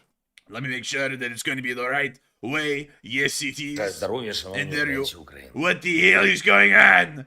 No! I need English. Damn it. Let's see here. Let me go find the English. There we go. There we go. There is the English. Завершується цей тиждень. Тиждень напередодні Різдва. Тиждень, який зробив нас усіх, нашу державу, Україну, ще сильніше.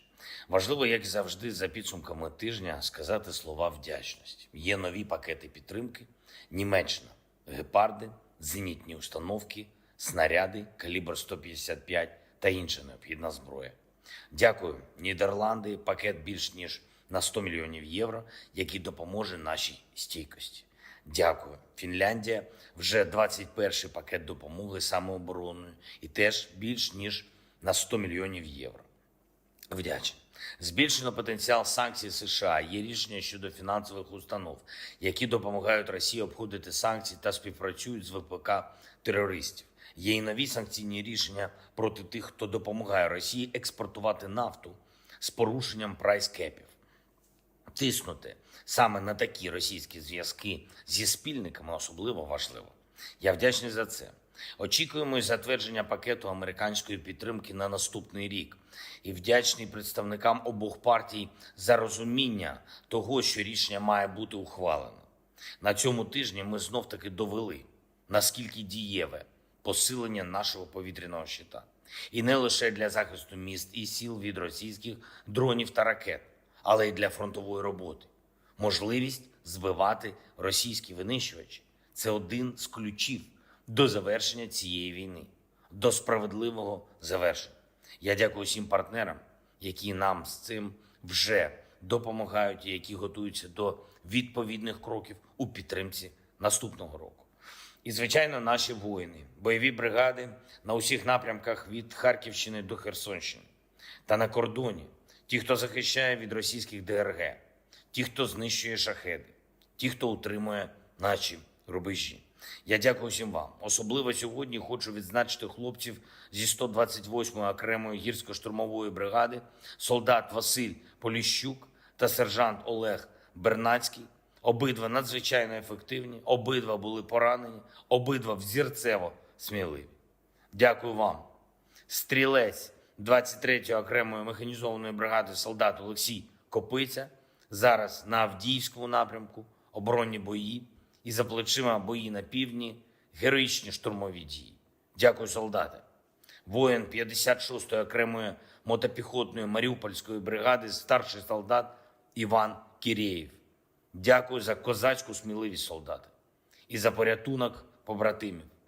92-га окрема штурмова бригада, солдат Євген Лісовенко та старший сержант Костянтин Волоконський. Дякую вам, хлопці, за рішучість та за такі дії, які зберігають життя ваших побратимів. 28-ма окрема механізована бригада, солдат Михайло Карпюк, старший солдат Володимир Лебедєв та старший лейтенант Олег Кривенко. Хлопці, екіпаж танку, дякую вам за успішне знищення окупанта та за вміння бути сильною командою. Молодці. Ще одне. Є нові санкційні рішення України. Я підписав відповідні укази. Вони вже опубліковані. Це загалом більш ніж 130 юридичних осіб та більше 20 фізичних осіб. Тих, хто працює на російську агресію, тих, хто допомагає їй, тих, хто став на підлий шлях колаборації з державою-терористом. Всі вони відповідатимуть за свої дії. Ми захистимо Україну. Я дякую усім, хто з Україною. Слава Україні! Slava Ukraini. And there is... Slava. And the Slava, baby. And with that, that is the end of the speech from President Volodymyr Zelensky here on 668 Days of War. And it's time for us to move on into the 668th day of talking to all of y'all, because that is one of the funnest things we get to do every single night. Some of y'all may realize that I've been a little looser tonight. Just joking around, being a silly little whimsical fella covering the news tonight. And that's honestly just because I think I've passed the limit of being stressed out to the point I just can't care. I think that's why. If y'all like that, though, let me know, because I'll just start acting like this every night. If folks like it, we'll go back to the way we used to do things instead of the way we started to do things. But let me know, because I'd be interested in if y'all have been enjoying this or not. And it looks like Angry Penguin said, "Oh yeah," so that's the first positive. Oh man. Oh shit! It's a tornado! Quick, get in the basement. But anyways, with that, let's get on into what everyone's been talking about, man. Because people have been talking about some spicy things, and I know that you've been throwing them out there like, no tomorrow, really. I mean, y'all have been going at it. Like clockwork. Like clockwork, man. Like that old Soviet watch that I was able to find. Interestingly enough, y'all, I wish we could make a review video on this. I was able to find a really, it's crazy, y'all, how cheap, Soviet-era watches are. But you can find these things, dirt cheap. They have Swiss internals in them, so it's like a Swiss Army watch or a Victorinox watch or something like that, or a Tissot, but they're worth nothing, and they're all really cool. I got this one from Ukraine, funnily enough, and it is a Soviet-era watch, a Raketa watch, that has this little dial on the outside of it that'll tell you what the time is in other areas of the world, which is just cool as hell. I didn't even know these things existed until about a week ago. But anyways, beyond that, it's really cool. And, I just thought it was neat. Anyways, Matthew's been throwing them out there like clockwork, much like this watch. But with that, what do we got, Matthew? And the people in the LSA have been chatting it up like crazy tonight. The critters have been talking at an unprecedented rate, and we have the results right here in hand. The question is, a Russian anti-war candidate has been removed from the ballot after denouncing Putin, and what are your thoughts? 43% said she got lucky, saved from the window. 41% said to be expected, nothing to see here. 11% said Putin is getting tame in old age, and 5% said unsure, undecided, or other. And one option that I can rule out right off the bat is Putin getting tame in old age. That's not happening because he's still killing people in Ukraine. So he's not taming himself whatsoever. And in fact, he's getting more unhinged. I would say she got lucky, saved from the window, because typically people like that don't get a second chance and simply removed from a ballot. They usually get removed from life. And Putin didn't get them this time for some reason. I don't know why, though. But Enforcer, what say you? And I would say she's lucky. She got saved from that window. And also, it's nothing unexpected. You know, it is what it is. And, you know, that's what happens in Russia. You know, nothing's fair. It's like life. Nothing's fair in life, but everything's certainly unfair in Russia. That's one thing we can always be guaranteed on, no matter who's in charge. But also, really quickly, I want to show you all the website I'm talking about right here, because some of y'all are probably going to be piqued. Y'all are going to be like, what the hell, where did you get the watch? Well, I got it from the Soviet watch store. What a name for a watch store. Would you look at this? And here are all the watches that you can get. And what's really cool is that this business is actually Ukrainian run, and they actually have a special section on their website for watches made in Ukraine. Really cool. And they also have these cathode tube retro clocks here, which are just cool as hell to me. I've never seen them before until I was on this website, and I was like, that's pretty damn neat. You know, I was like, I'm not going to lie. And also, their shipping was pretty damn quick to be in the middle of Ukraine. Like, it got here after I ordered it like 4 days later. So I was pretty blown away by that. And also, let me see if I can show y'all some of the cool watches they have, because some of them are really, really neat. You know, not to like sidetrack or anything, you know, but we're just talking about like, you know, Soviet era Russian watches, you know, the Poles. Oh, look, an old Soviet watch. Oh, look, a clarinet watch from the head of the Parliament of Ukraine. Look at that. That's actually a pretty cool looking one. But there's a lot of cool looking ones. Oh, what am I kidding? Oh, it's like a knockoff bezel that goes on a Rolex Submariner right there. It kind of resembles it a little bit. This the black one. The black this that one? bezel right there in the middle. This one? The thing that goes around the watch face, the bezel thing right there. Oh, yeah. Yeah, I know what you mean. Yeah. But there's a lot of cool ones. There's also this really cool design that they had in the Soviet Union called the ellipse. There are some like that out in the West. Actually, they're kind of common everywhere. But the Soviet ones were really unique. Let me see if I can find one. Let's see here. I'm scrolling around. I'm just looking around, you know, enjoying my thing. Oh, look! Matthew! That's literally the stopwatch that we got. Hey, it sure is. How did he get his hands on a Soviet stopwatch? So that's kind of curious. Look at that, and it's the same one. It's an Agat. Really cool. Oh, dude, I forgot who the hell it was that gave this to us. I think the stopwatch. Yeah, who was that, Matthew? They gave us like the little cathode tube, the watch, and a whole bunch of other stuff. I'm trying to remember who in the world it was. Well, we got one of those watches from our previous barber, who gave us one of those, and then we got the other stuff from another channel person who I believe has left the channel subsequently after giving us that stuff. Oh dear, I remember. I remember one day they just woke up and chose violence. I remember that. They were doing things, that's for sure. But let's see here. Let me scroll down. I'm gonna find you all these ellipse watches. Also, actually, this is very close to the one I've got. Mine, it has like this brass outline on it, though. Yeah, this is actually pretty much it. And it's really cool because this outside dial here, it actually has Soviet cities on it, and it also has some Western cities. Like, let me see. That one right there on the very right side, it says Honolulu, but it's in Russia. And then next, beyond that, is Alaska, and then San Francisco, Denver, Chicago, New York, and then it goes to some other town that I haven't really been able to translate yet. But it's really cool. Mine does look in better condition than this, though. This one looks like it's been beat up a little bit.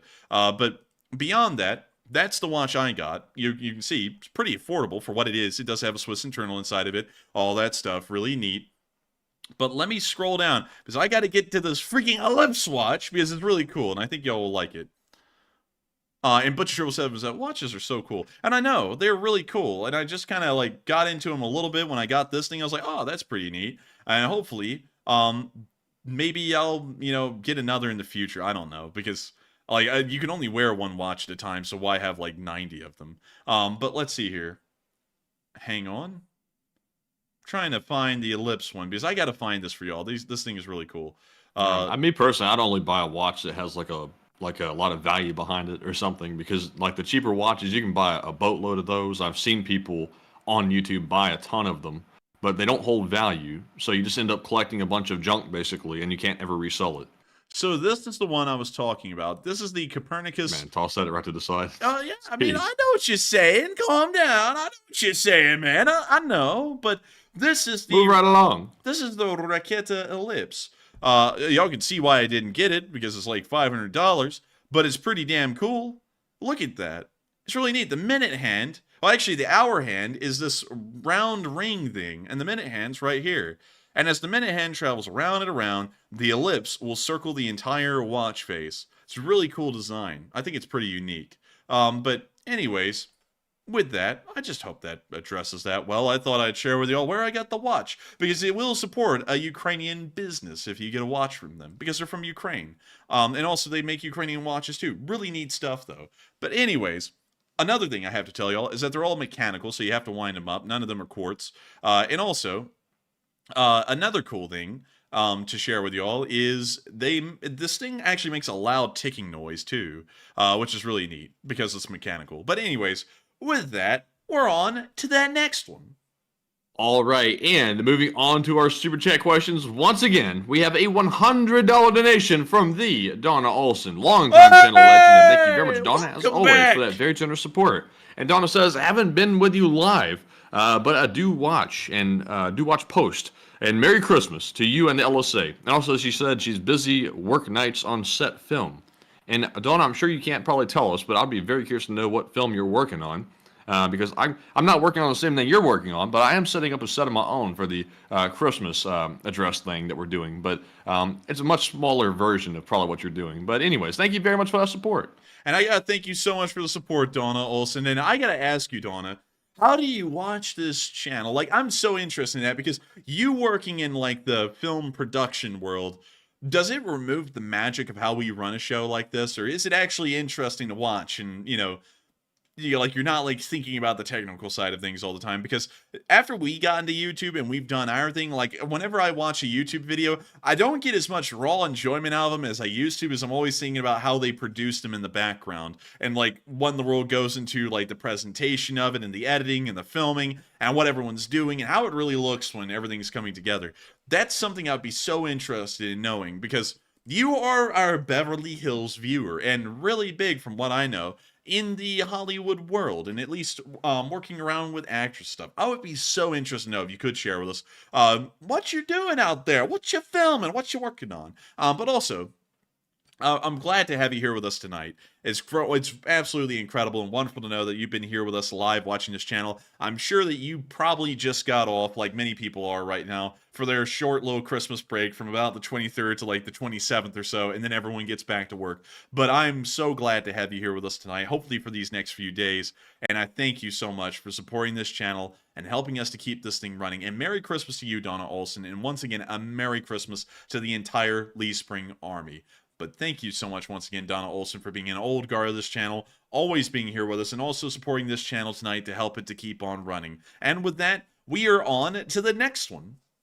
And the next one goes to Fire of the Love, who puts in a $20 donation. Yeah, and baby. thank you very much for that support. I said, keep your heads up and strap in and strap up. And, you know, keep that strap on you, because it's all about to go down from here. Man, you know I got that thing on me. But nevertheless, thank you so much. Fire of His Love. And that sounds like some kind of a TV show, which will be airing on HBO at 10 p.m. Eastern Time every Saturday. I'm just kidding. But still, we will be keeping our heads up, and we're going to be strapping in and strapping up, baby, because it is all going downhill. I'm just kidding. I'm an optimist. I always think it's going to be going uphill. But silly me. Momentum and gravity doesn't allow that. But beyond that, I thank you for the support, Fire of His Love. And I thank you for helping this channel to keep on rolling and also making sure to keep this thing going. Now, I gotta be curious, because neither of your super chats that you put in tonight said it was the first one in channel history. Who are you? You've apparently changed your username at some point in this channel's history, and you have thrown in a super chat before. I would love to know what your original name was, so that way we can make sure that if you are an old guard, we give you the proper recognition for being here forever. Of course, thank you so much once again for the support, and it's always great to have you here, and thank you once again for throwing in some words of wisdom. And with that, y'all know what's up. We're on to the next one. And also, let me do a little bit of obligatory explaining here. The phrase, keep that strap on ya. A strap refers to a firearm, just to make that very clear. And it's strap dash on dash ya. So it's not one word there. It's 3 different words, just to make that perfectly clear. But anyways, another thing, Matthew, talking about that, I saw some the positivity on the gun review video today was overwhelming. You and me saw that live and for the many hours that that video has been up afterwards. But there were some psycho people who got in that comment section. There was like 3 of them. And they were like, ugh, why are you reviewing a gun? Ugh. And I was like, can't you just let us enjoy what we're doing? You know, it's like, do you always have to be negative? You know, and also it's like, I'll do what I want. It's like, I was like, I don't even get what the hell these people are getting at. It's like, what, do you want me to be sorry that we're reviewing a gun that's used in the war that you support? It's like, sorry, you know, it's like, we're not weird like you are. Like, you know, if we're covering a war, we'll probably review a gun in that war. Hell, you know what? Despite our next review isn't even a gun that's being used in Ukraine. It's just a P90. But anyways, with that, I hope that does address that well. And we're on to that next one. All right, and up next, we have a $22 super chat from Jean-Jacques Clausen, also known as Jean-Jacques, who does not leave a comment here or a statement of any sort. But thank you very much, Mr. Clausen, for that support. That is very generous of you, and thank you for helping to keep this channel running and ticking, like that Soviet watch that the Enforcer loves so much. But thank you very much, and Enforcer, what say you? And I gotta thank you so much for the support and helping this channel to keep on running. And I gotta thank you for having a really cool name. I would guess with a name like that, you gotta be Dutch. I would put money on it. And let me go pull it up. Let's Google this.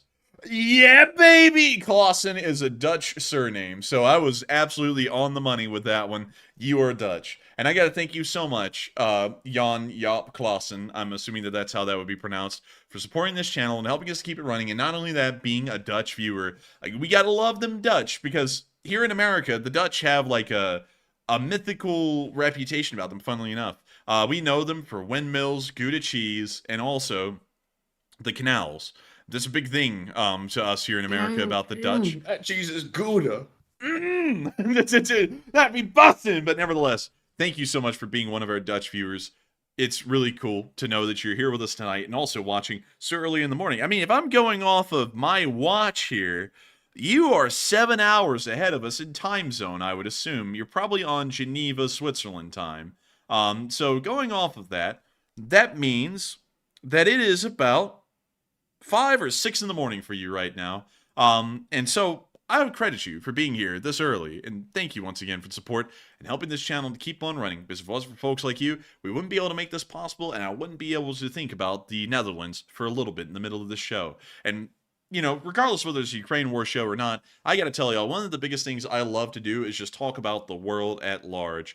People's different nations, their cultures, what Americans view their cultures to be like, what y'all's cultures really are like over there. I love that kind of stuff, and I'm always happy to see international viewers throwing in support and talking about their nations here in the chat, because I always just find that stuff incredibly interesting. It's kind of like how a lot of people find American culture really interesting. We're the same, but for everyone else, because we live in America. But nevertheless, thank you so much once again. And with that, we are on to the next one. All right. And also, I saw Certain Def say smoked Gouda. I gotta tell you, Certain Def, that is the best cheese of all time. That's actually my favorite type of cheese. I love to get it from the grocery store we have in the South called Publix. I'm sure a lot of y'all know about. Really good cheese. I gotta say, I highly recommend it. And I know no one asked for a cheese recommendation, but there you go. You got one. It's a lovely stuff. But anyways, with that being said, we're moving on to our next super chat, which goes to Fire of the Love yet again. Yeah, baby! A $20 donation, and thank you once more for that support. They said Putin has been put in his place, and they said, Nein. Geschlecht Leitman in it Deutschen Volk. But nevertheless, thank you so much for the support. And I had to do that tonight because we haven't done it in such a while. We miss Duncan VR. Where is Duncan VR? But anyways, Putin has been put in his place. I'd agree. And thank you so much once again for support and helping this channel to keep on running. And thank you for being the fire of his love. Coming to you on NBC at 10 p.m. on Saturdays. But with that, thank you so much once again for support. I hope that does address that well. And I gotta tell you, Putin is being put in his place better than, let's see here. What's something we could say? Well, I think anyway we would Better say than the that smoked good on the shelf at Publix. they're being put in their place better than a public stalker putting up cereal on the aisle. Perfectly lined up. But nevertheless, thank you so much once again for support. I hope that does address that well. And do y'all love screaming? Because we're doing that for the rest of the night. With that, we're on to the next one. Thank you once again. And the next one we have goes to Flash1, who puts in a $20 donation. And thank you, Flash, as well, very much for that support. And he said, I really hope that all Ukrainians can feel hope and happy over Christmas, knowing that so many thousands of people support them and are on their side. And all the best to Enforcer Matt and the Enforcer and all the LSA over Christmas. And thank you very much, Flash, and Merry Christmas to you as well. And yeah, thank you for the support, Flash, as well. And I wish you a Merry Christmas. And also, I really do hope that the Ukrainians can feel a lot of hope and happy, at least about this channel in particular. While other channels, they're starting to feel the strain, of getting in Man. getting in this for money, and then the money ain't there for them because they're not getting the views and the AdSense, which boo-hoo-hoo, very sad, but some of us, like me, weren't in that for that reason. We started on day one, even when we knew this may not be viral. We just did it because we could. So boo-hoo-hoo on them. But I'm sure the Ukrainians can really be happy to know that there are 157,000 people here on this channel that still back up and support the Ukrainians entirely. I bet you they are very proud to know about that. And I thank you so much for the support, Flash, and helping this channel to keep on running so that we can make sure that this beacon of hope is out there on the internet. And also, I gotta wish you the best, Flash, and I gotta wish, once again, the entirety of the Lee Spring Army the best over this Christmas. It's going to be great. Of course, I know many of y'all are going to be here with us at 10 p.m. Eastern Time on December 25th, watching the Christmas address from the Enforcer. And once again, thank you all so much for always being here, like you, Flash, an old guard of this channel, and always helping this channel to keep rolling. Not only have y'all helped this channel to keep on rolling, y'all have just been a great company to us as we've covered each day and every hour of the war since day one. 668 days later, folks like you are still here. And it just is very profound and a great thing to us to know that we've all been in this together and kept it running. And so with that, thank you so much once again. And Merry Christmas to you as well, Flash. And with that, we are on to the next one. And on as to the next one goes to Steve T, who puts in a $20 donation. And thank you, Steve, very much for that support. He says, Merry Christmas to all, except Ruski and hummus. Oh! He's throwing out the fire. And thank you so much for the support. And a Merry Christmas to everyone but Russia, the Chinese, the North Koreans, the Afghans, the Iranians, the let's see here, the Hamas folks, at YouTube can live with that. The Venezuelans, the Cubans, and let's see, let's just throw someone random in for chaos. Let's see, let me think. And the RSF in Sudan. You know what? Why not? So with that, I hope that does address that well, and thank you so much once again for support, and wishing everyone a Merry Christmas, but those two groups. I wish everyone a Merry Christmas, but certain groups in the world. And so with that, thank you so much once again. I hope that does address that the best I possibly can. Y'all know I'm always trying to address these comments the best I can, and I hope it's reflected in our quality, because our like rate just hit 1911, and if that was a gun, it would be my favorite sidearm. But with that, we're on to the next one. And Riddle Me This said, hey, I'm Cuban. Not you. I don't mean you as a Cuban. I mean the nation of Cuba. That's what I mean. I don't mean the Cuban people. I mean the nation of Cuba. Come on now. But anyways, I'm just kidding with you. But with that, we are on to the next one. And the next one is going to go to Monsieur Gaston, who puts in a $100 donation. Massive support. And Monsieur, thank you very much for that support. And Monsieur says, for the new watch collection, and Merry Christmas. No one chats like Gaston. But anyways, thank you so much for the support, Monsieur Gaston. absolute legend. Disney attorneys are on their way to you right now. You better put on a VPN and run. But nevertheless, thank you. Oh, Gaston. Gaston. I'm telling you. No one gut punches like Gaston and beats people like Gaston. But anyways, dude, Gaston is going to be going around giving out black eyes for Christmas. F the coal. Dude, your eyes are going to be looking like coal once he's done with you. But nevertheless, I got to thank you so much once again for the massive support. And thank you for supporting the new watch collection. I'm not going to be collecting watches a great deal. Maybe one or two. And most of them are probably going to be like Soviet or something. Because if y'all haven't realized it yet, I'm a little weird. I know, surprising, right? Who in the hell covers the war in Ukraine like this for 668 days and is normal? Not really a lot of people, but, beyond that, not really normal. So most of the watches I collect are always going to be obscure or weird, like the Soviet ones, which I just think are pretty neat. But nevertheless, I got to thank you so much for the massive support, Monsieur Gaston, and helping us to keep this channel running, as it wasn't for folks like you. We wouldn't be able to be here right now talking about watches. And thank you for the support and helping us to hopefully get another watch in the future. But with that, I hope that does address that well. And Merry Christmas to you, Gaston. And a Happy New Year. But with that, we're on to the next one.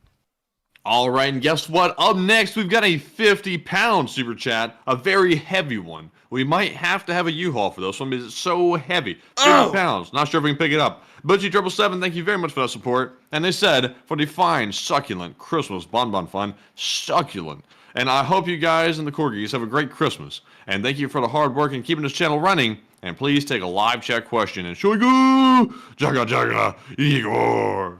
And thank you for the massive support, Butchie777. 50 pounds. If we tried to pick that up, that would actually be an OSHA violation, and our employer could be fined for that. But beyond that, thank you for the support for the fine, succulent Chinese Christmas bonbon. What are the charges? Enjoying a bonbon? A succulent Christmas bonbon? How dare you, sir? Get your hands off my presents! But nevertheless, thank you for supporting this channel, and thank you for wishing the Corgis a great Christmas as well. Sadly, we had to put Mr. Corgi into boarding about a week ago, because we had to go do some things. Actually, it turned out there were some serious things going on behind the scenes. One of our family members had actually had a heart attack, and we were trying to make sure to keep everything running. So we ended up having to put the dog up at a vet because we didn't know we were going to have to leave and cancel everything. Luckily, it didn't turn out that way. But we don't know what happened to Mr. Corgi. Not to stress y'all out about him or anything. He's fine from what we can tell. But he's not mentally fine. Something happened to him at the vet, and he just hasn't been acting normal since he's come back. He's been crying all the time, that little whining, all the time. And also, he's obeying way too well. He's terrified of some things, like gloves, funnily enough, and he's not terrified of them anymore. In fact, he acts like he cannot respond. So we don't know what happened to him there. We're not taking him back to that place, though, because whatever happened, it's traumatized him, apparently. But nevertheless, beyond that, I hope he does have a great Christmas. Whatever happened to him at the vet, though, hopefully that won't be permanent on his psyche. Hopefully he'll, start to recover from that soon, because it really aggravates us that we took him to the vet literally just for one night, and he came out and he's acting like a different dog. But beyond that, it doesn't aggravate us at Mr. Corgi, by the way. I just want to make that clear. It aggravates us at the vet as to whatever they did to him literally over just one night. He's acting different because of it now. But beyond that, thank you so much for enjoying the hard work we've been doing on this channel to make sure that it keeps rolling and keeps on running. And thank you once again for just being a old guard on this channel, Butch777. You've been around forever. And I remember way back in the day, it almost seemed all the time you and Praise-Ad and I would throw in the super chats identically at the same time during the stream. And I always remember that. And I always remember that I was getting Butchie777 and Praise-Ad and I mixed up in the early part of the stream way back nearly 2 years ago. But thank you so much once again for the support and helping us to keep this thing running. And a Merry Christmas to you, Butchie777. And we will make sure to get a live chat and Shoigu! Это не пропасно, блядь!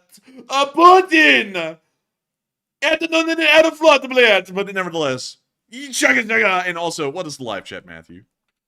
Oh, so the live chat question. I don't know why I said it like that. But anyways, the live chat question goes to Riddle Me this. He says, how long do you think it'll take for the Russians to start rolling out the Tachankas? Yes, that's what it is. That's the song Tachanka. If y'all don't know that, it's some like Russian song from the Russian Civil War. Go pull it up. It's an interesting one, okay? You know, it's a little bit of history. But anyways, moving on from that. Probably not that long. Like, they got some... Well, actually, I don't think the Tachankas would ever work because the Russians are going to see a horse and go, food! And then they're never going to have horses to run the Tachanka. So, with that, I hope that does address that well. And thank you so much once again for the support and helping this channel to keep on running. And I got to tell y'all something, you know, the Russians are either going to look at those horses that are running that Tachanka and they're going to go, look, food, or they're going to go, Olga, one or the other. But anyways, with that, you know, because their wives, I mean, have y'all seen them? Goodness gracious. Faces like horses. But anyways, moving on from that, we're on to the next one. And thank you once again for sponsoring that live chat. And the next one goes to Green Eyed Girl, who puts in a $20 donation. And thank you very much, Green Eyed Girl, for that support. And she said, I missed you guys, but I've been really sick. And Merry Christmas to the Enforcers and the LSA family. And also, I hope you get better soon, Green Eyed Girl. Saw you said that earlier in the live chat, and I hope you recover quickly from, I believe you said bronchitis, I think. So hopefully it goes away fast, if that is even possible with bronchitis. I think the Enforcer might have dealt with that before, so you might know more about it than me. But I hope you get well soon. And thank you for the support. It's not really a way that I remember that anyone was able to get rid of bronchitis. You just kind of had to weather it out. Because I used to have bronchitis a lot. So if that's what you're going through, Green Eyed Girl, I understand what you're going through. It sucks a great deal. And I hope that you do get over it very quickly. But beyond that, I hate to hear that you've been sick, and I hope you do get better. We were actually talking to some very close friends we have today, and one of them isn't doing that hot either. We felt bad for him. And apparently, Christmas time, or at least this part of the year, is really tough for some people, health-wise. Luckily, I've never had that problem. My bad time health-wise is during the fall. As many of y'all could tell, I ended up catching the plague during the fall. So usually that's my bad time. But I hate to hear that some folks have a bad time during winter, because, well, especially around this time of winter. But I hope you do get better. And also, we've missed you too. We are always wondering where people are when they're missing. Like right now, Duncan VR doesn't show up as often as he used to, and we do miss him. And Jesus UCSP and a whole bunch of people. We're hoping that they come back and become regular viewers of this channel again, because they were amazing members while they were here, and we always are looking forward to them coming back. And then there are, of course, the folks who won't ever be coming back, like CME4PC, you know, who was an amazing viewer, and of course, we'll all miss him for the remainder of however long this channel goes on. It may be years, but everyone will remember the viewers who were here and, you know, either disappeared for one reason or another, or may never come back for, you know, reasons like CME. But beyond that, Merry Christmas to you, Green Eyed Girl, and Happy New Year to the entirety of the LSA as well. I hope y'all have the best Christmas possible. I hope y'all get to eat all of the turkey and figgy pudding that y'all can have, because... you, my son. You know what? I know one's going to get that joke. Anyways, with that, thank you so much once again for the support. And thank you, Green Eyed Girl, for being a legend. And with that, hope you get better soon. And we are on to the next one. All right. And the next one is going to go to, if I can get my mouse to actually work, the next one goes to Tom Xman, who puts in a $50 donation. And thank you very much, Tom, for that support. And he says... Merry Christmas, Merry Christmas. Ho, ho, ho. ho, ho, ho. Merry Christmas, little man. I mean, Merry Christmas, Tom Xman. That almost sounded like a little man. But nevertheless, thank you so much for the massive amount of support, Tom Xman. And thank you for helping this channel to keep running. I wish you a Merry Christmas, too. And I wish the entirety of the Lee Spring Army a very Merry Christmas, because... all of you folks. Yeah, amazing folks. And we are so happy to know that we're all going to be able to celebrate Christmas together. And you know something that was great? You know something that was a shining light tonight? This stream got up to 4.7 thousand live viewers at its peak. We've hardly been able to break 4,000, like 4.1, 4.2 thousand lately. It was great to see that so many people were on with us tonight, and hopefully even more people will be on with us tomorrow on Sunday, because it's going to be an amazing fundraiser. It's the Christmas Eve fundraiser. And Vance, sadly, we don't bring up that name around here. They turn to the dark side and are probably one of the sickest people as far as this channel goes. They've doxed us multiple times. They're very messed up. But beyond that, getting back to what we were talking about just a moment ago, it has been amazing to know that so many of y'all have been here with us and have just, you know, weathered this entire war with us, and it's wonderful to know that we've been able to do so many cool things with y'all today. The gun review video was probably one of the funnest things we've done. It's probably going to be less memorable than the government cheese video, because, you know, this is a lot more normal than talking about government cheese. But with that, I hope that does address that well. And thank you so much once again for the support, Tom Exman, and a Merry Christmas to everyone and a Happy New Year as well. And so with that, we are on to the next one. All right, and the next one goes to Historic Tasmanian, who throws in a $15 donation. And thank you very much, Historic Tasmanian, for that very generous support. And it says, for the Hawaiian pizzas with the pineapple, and Merry Christmas to everyone. And Merry Christmas to you, Historic Tasmanian, and thank you for putting the pineapples on the pizzas. I know it's a little bit of a controversial topping for the pizza, but can't we all admit that the pineapple does add a little bit of contrast to the saltiness of the pizza with its sweetness?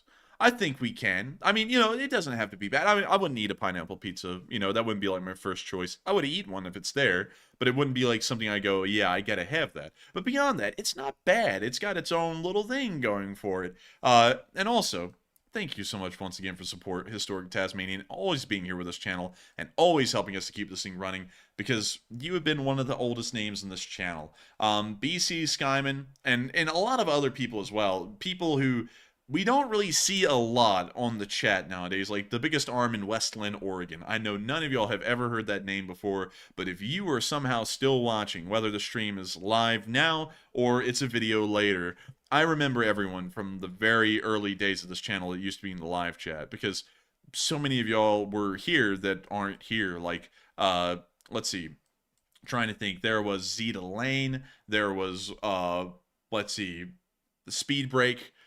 There was so many people who, have been here and have either gone quiet or they've disappeared or they got tired of the war and moved on. But I remember each and every one of y'all. Every single one of y'all had an impact on this channel. And I got to thank folks like you for still being here, Historic Tasmanian, and still sticking the course with us. And so with that, thank you so much once again. I hope that does address that well. And we are on to the next one. All right, and the next one is going to go to another channel legend, Hoodoo, Texas. Who throws in a $20 donation. And he says, Merry Christmas to the enforcers in the LSA. And Merry Christmas to you, Hoodoo, Texas. And huge shout out to you as well. And a huge shout out to Hoodoo, Texas. Massive shout out to you. And I gotta thank you so much for wishing a Merry Christmas to us and to the entirety of the Lee Spring Army. We love to see it. And I love to know that folks like you have been here with us forever. You're one of those people who've been around since really the start of this channel. I remember way back in the day, you're like, hey, I'm a World War I reenactor too. I have a Renault FT-17. Let me send you a picture of it. And you sent us that picture, I think it was like in the second month of the war, of your FT-17, and it had the Ukrainian flag draped over it. You've been around for ages, literally, at least 2 years at this point. And I got to thank you so much, Hoodoo, for being here with us as we go through the second Christmas together as a channel. And I also got to thank you for wishing a Merry Christmas to the entirety of the Lee Spring Army. Because the Lee Spring Army is made up of folks just like you that have been here every single day, carrying the flag of the Lee Spring Army high, carrying the flag of Ukraine high, and not only that, continuing to support their nation during such a turbulent and trying time for not only them, but the entirety of the Western world. It's wonderful to know that folks like you have always been in the ranks of the Lee Spring Army. And I remember way back in the day, I think Hoodoo, Texas, you were the one who was always talking about, let's go check out the USS Texas updates when it was in dry dock. And I think it still is in dry dock, or had been moved out by this point. But still, thank you for being that channel legend that's always been around and helping this channel to keep rolling, and also just being a massive follower of the Ukraine war news. And so with that, we are on to the next one. All right, and the next one goes to Ian Frogfish. He throws in a $14 donation. And Ian says, Merry Christmas, lads, and thanks for all your hard work. And could you take a question from the live chat for me? And cheers. And yes, we can, Ian, and thank you very much for that support. And also, Merry Christmas to you also. Ho, ho, ho. Ho, ho, ho. Merry Christmas, Ian. And what would you like for Christmas? I'd like to walk again. Well, Timmy, I can't do that, but nevertheless, Merry Christmas to you, Ian, and thank you once again for the support and helping this channel to keep on rolling. And thank you for so much for enjoying our work. I think whether it be hard work, whether it be light work, we are always more than happy to always make sure to do it for y'all. Y'all have made this so worthwhile to continue covering this news, and it's amazing to think. And I always talk about 2 years. The length of time in itself is incredible. There's a lot of YouTube channels and a lot of YouTube communities just don't survive 2 years. They usually survive maybe a few months, maybe a year. It's very rare to see anything go on this long, and it's truly a miracle just because of that alone. But It's also a miracle thinking about everything the channel has gone through. The channel got hacked literally just last week, and we ended up having to cut a stream early. It was the Sunday fundraiser last week. We've gone through lag attacks. We've gone through Russian bot attacks. We've gone through attacks from other channels, attacks from half the community. We've gone through everything, and somehow the community has still pulled together and survived. And now that the time has really come to test community's mettle and to test a community's soul, this community of the Lee Spring Army has survived so much greater than any other. It will endure. And it's unbelievable to think that folks like you, Ian, have been around with us for quite some time. And I got to thank you so much for the support and so much for being here with us tonight, enjoying the hard work that we've done, and also enjoying the amazing commitment that the entirety of the Lee Spring Army has had into persevering and getting through this no matter what has been going on. And so with that, we will make sure to grab that live chat question for you. And cheers, clink. And with that, what do we got, Matthew? And the question from the live chat goes to Paul Schultz, who says, what would be the political fallout if the F-16s or the A-10s, if sent, didn't do well?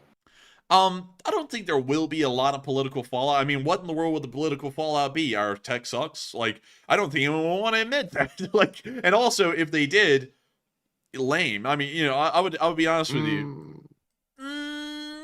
Oh, you know, I know. I kind of have the feeling that we'd be hearing something along the lines of, we weren't prepared properly, and that's why they failed. I think there might be some passing the blame going on, but, you know, it's to be expected. You know, the Americans betrayed us with a lack of training. I could maybe see that coming down the pipe, but I don't really think there would be a lot of fallout from it, you know, in my honest opinion. But hey, you know, it is what it is.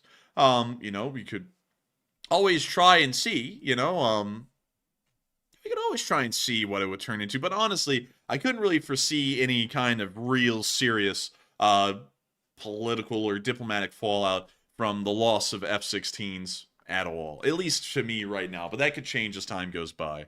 But with that, hope that does address that well. And we are on to the next one. And the next one goes to Richard Philpott, who puts in a 10 and says, ho, ho, ho. And he says he's not talking about Chris's mom tonight. Hey, I think you're the support, Richard Philpott. Another channel legend and an old guard who's been around since the dawn of the channel. And also, oh man, and I'm not talking about Chris's mom either. Oh man, I get no respect around here. And Chris's mom, oh man, she really gets no respect around here. Oh man, I'm telling you. She went to the Cadillac factory the other day. They labeled her as a double wide. Oh man, I'm telling you. Oh man, she gets no respect around here. And that wasn't for her ass either. No, she's just a fat broad. Oh man, I'm telling you. But nevertheless, thank you so much for the support, Richard. I hope that does address that well. And thank you once again for being in the Christmas spirit. It's great to be in the Christmas spirit around here because, I mean, honestly, we've been talking about this behind the scenes, us and a couple of our friends that we're hanging out with today. Amazing friends. I have to say that every single time. But we were all talking about how we've all been so busy. They've been very busy, and they just finally got on their Christmas break yesterday, which is kind of lucky because we don't get a Christmas break even on Christmas. We're still working a little bit on Christmas. But like we were all talking about it, we've hardly had time to really enjoy Christmas. And it's kind of just like run up on us and hit all of us like a train. But it's wonderful to know that so many people out there are in the Christmas spirit. And I hope that we are able to really possess the Christmas spirit during the Christmas address and really talk about what the Christmas spirit means to the Lee Spring Army. And so with that, thank you so much once again for support. I hope that does address that well. And with that, we are on to the next one. And the next one goes to, let's see, Born in Ukraine, who puts in a $5 donation. And thank you very much for that support. They said, great AK-74 review, and LSA, Slava Ukraine, and the Iram Slava. And I thank you for enjoying the AK-74 review. Oh, man, did it take some time, Born in Ukraine, to make that happen. It actually took effort.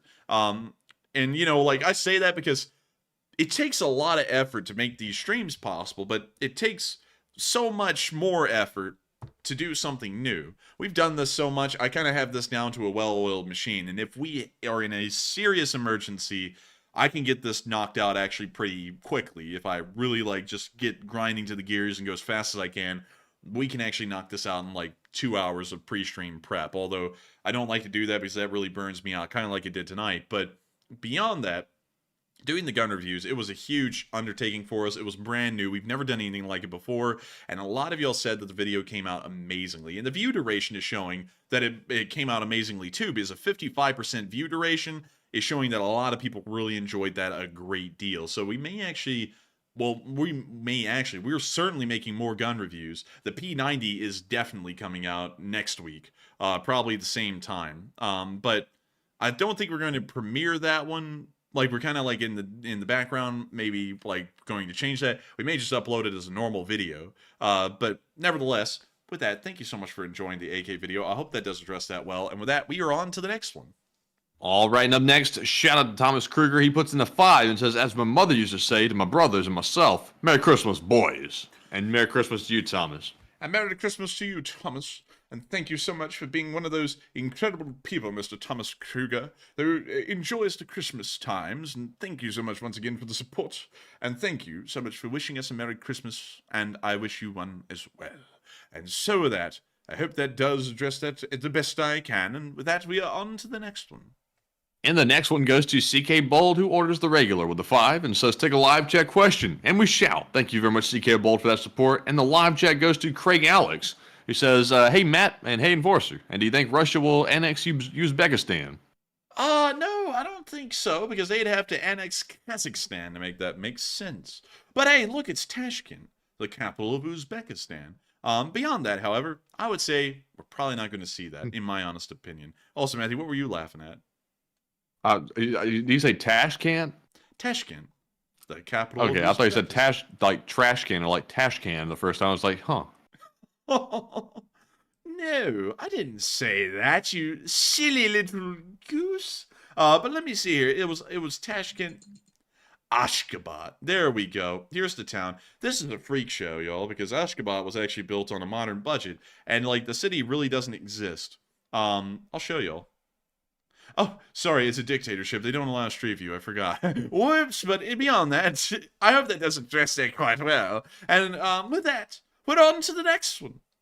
All right, and the next one goes to Dr. Death, who puts in a 5. And I know some doctors that could probably qualify for that name. But anyways, they said Donut Fund and Merry Christmas to the LSA. Hey! And thank you, Dr. Death, for helping to support our early death from cholesterol. And thank you so much for the support and helping that donut fund. Because I remember way back in the day, don't you remember this, Matthew? People would throw in super chats, and every single super chat was for a fund. It was like the donut fund, the coffee fund, I remember that. The law school fund, the university fund, the school bucks fund, the textbook fund. I remember that one distinctly. Yeah, I remember them all. I remember back in the day, that was really funny, that every single super chat was always for a fund. It's changed a lot nowadays with how super chats are thrown in, like what people say they represent, but still, that is a blast of the past right there, talking about the donut fund, because I remember so many of y'all would throw in like dozens, if not hundreds of dollars for me to go get donuts for everyone at college. And I actually ended up getting a lot of donuts, like every single, like it ended up like at the end of my undergrad, I was getting like donuts, like at least a dozen or 2 dozen every day just to bring to college and give out. And people love that. And I got to thank y'all for supporting that, because that was a really cool little thing I did. Can't really do that in law school though, because like honestly, law school kids are kind of douchey, and they'll act like the donuts are poisoned like straight to your face just because they're that way. Don't know why. I guess they're trying to get into the legal mindset, and I guess that they automatically assume that turns them into what? I said punks. Yeah, punks. So I can't do that anymore. But still, hope that does address that well, and we are on to the next one. And also, just to clarify, by the way, a lot of douchey kids in law school, I got to be perfectly honest, but there are some nice ones mixed in. It's just sort of like a rare thing, but the majority of the kids in law school, if anybody is watching, are douchey. But, yeah, you know, there are obviously, with anything, a few exceptions. And if you're watching and you do know me, you know who I'm talking about. But anyways, moving on to our next one, we have a $5 super chat from unnamed agency, undisclosed location. Hey, that sounds like the CIA. Yeah, give us our check. Yeah. They said, I've been here a minute, tuning in every evening, enjoy your analysis, wishing you success, Merry Christmas, love Ukraine. And thank you so much, unnamed agency, undisclosed location, for supporting this channel, because I guess that's the closest thing we're going to get to a check from the CIA. So many people have said we're CIA ops, and I gotta tell you, they pay us nothing. But beyond that, And I'm telling y'all, like, I'm not saying they pay us nothing, saying we're not affiliated with CIA. I'm saying they haven't paid us nothing. It's about damn time they cut it that check. You know what I mean? But anyways, moving on from that. Thank you so much for tuning in every evening. Thank you so much for enjoying the analysis. And we wish you success in whatever operations you have going on. Are you planning on overthrowing a government sometime soon? Let us know, because we'd love to be able to be the ones to cover it first. But still, thank you so much once again, and we are wishing you a Merry Christmas as well, and the entirety of the LSA, and of course, Slava Ukrainian help, and thank you for helping this channel to keep on running. And with that, we're on to the next one. And up next, we got a $2 super chat from Ranked Scrub, and thank you for the support. They said, can't the A-10 be used as a standoff bomber? Standoff bomber? Probably not, but possibly. You know, you could try and make it fill that role, but I don't really think it'd fill it well. But with that, hope that does address that well. Thank you so much once again for sponsoring that live chat. And with that, we're on to the next one. And we're not done with the Warthog questions yet. Up next, we have a $2 super chat from Jojo Mojo, who says, could Warthogs troll city skies and kill drones? They could. I wouldn't do it with a 30mm, because that probably will end up causing a lot of collateral. Nasty collateral. But beyond that, I would say they could. I mean, if you put AIM 9s on it, like AIM 9 M's or L's or something, yeah, it could do that probably. But I feel like it would be better used in a ground support role on near the front lines. And so with that, hope that does address that well. Thank you so much once again for support. And with that, we're on to the next one. And finally, shout out to Dean London, who put in a $1 donation and did not leave a comment. And thank you very much, Dean London, very much for that support and helping to keep us running. And with that being said, we are fresh out of Super Chat questions, so y'all know what that means. It's time to move on to our live chat questions. And obviously, up first, we have to get to our Morse code decoders of the stream. Tonight we had Cliff Simonson, Mark Hodges, Earl Bernew, Paul Schultz, Kevin J, Rumpelstiltskin, Toxic Bananas, Tightlines LSO, and also David Millsaps. They said the Morse code decipher tonight says, Russian forces are being beaten silly at the moment, and long live the LSA. The LSA sends its regards. Yee. That's the sound of money falling out of that machine, because you just hit the jackpot. And y'all got the message correct. I can't believe it. 668 days in. Can y'all believe it either? And also, you know what's even crazier is that the Christmas Day is going to fall on day 670 of the war. Isn't that nuts? 670 days of war will have passed, and we'll have been listening to the Morse code being decoded for that many days. I got to thank you all so much once again for getting it right and getting that message out to the entirety of the Lee Spring Army. Incredible work, I must say. And so with that, we are on to the next one. All right, and moving into our first live chat of the segment here, we have one from Ryan Peacock, who says, will the F-16 be equipped to counter Russian radar site anti-radiation? I believe it is, and will Russia start setting up more sophisticated anti-air? Yes, the F-16 is equipped to do that, and the Russians will not be able to equip more advanced anti-air because they have the most advanced anti-air possible currently fielded in Ukraine, the TORS and the S-400 systems. So going off of that, my answer to that would be those two things. Yes, the F-16 will be able to destroy radar sites or SAM sites, and no, they will not be able to try and counter that with anything because the Russians have already pulled out all the stops air defense-wise. And so with that, I hope that does address that well, and we are on to the next one. And the next one goes to Happy Dragon, who says, I'm showing my ignorance again. And no, you're not, Happy Dragon. Don't feel bad about any question whatsoever. He says, do the Russians also have F-16s or an equivalent? The Russians have like a close equivalent. Well, not close. I mean, it's a bit of a stretch to call it a close equivalent. But the MiG-29 is kind of their equivalent to the F-16. The MiG-29 was actually made as the direct competitor to the F-16, introduced into service in the Soviet Union in 1983.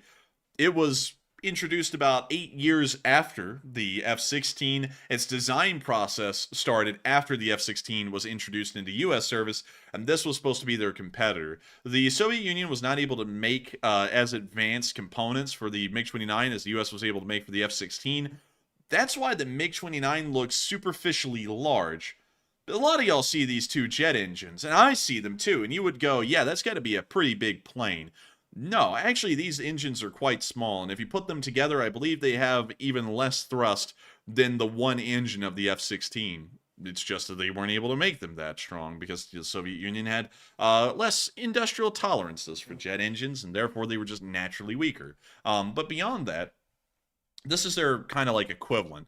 But it can't do all the things that the F-16 can do. This thing can't really operate seed missions. It can't operate air-to-ground missions like the F-16. It doesn't have the wide availability of ordnances. It also doesn't have the computer systems inside of it to be able to operate any advanced ground ordnances. So this thing really ends up just being an air-to-air fighter, and not even that much of a long-range one. It's more of like a moderate to short-range air-to-air fighter.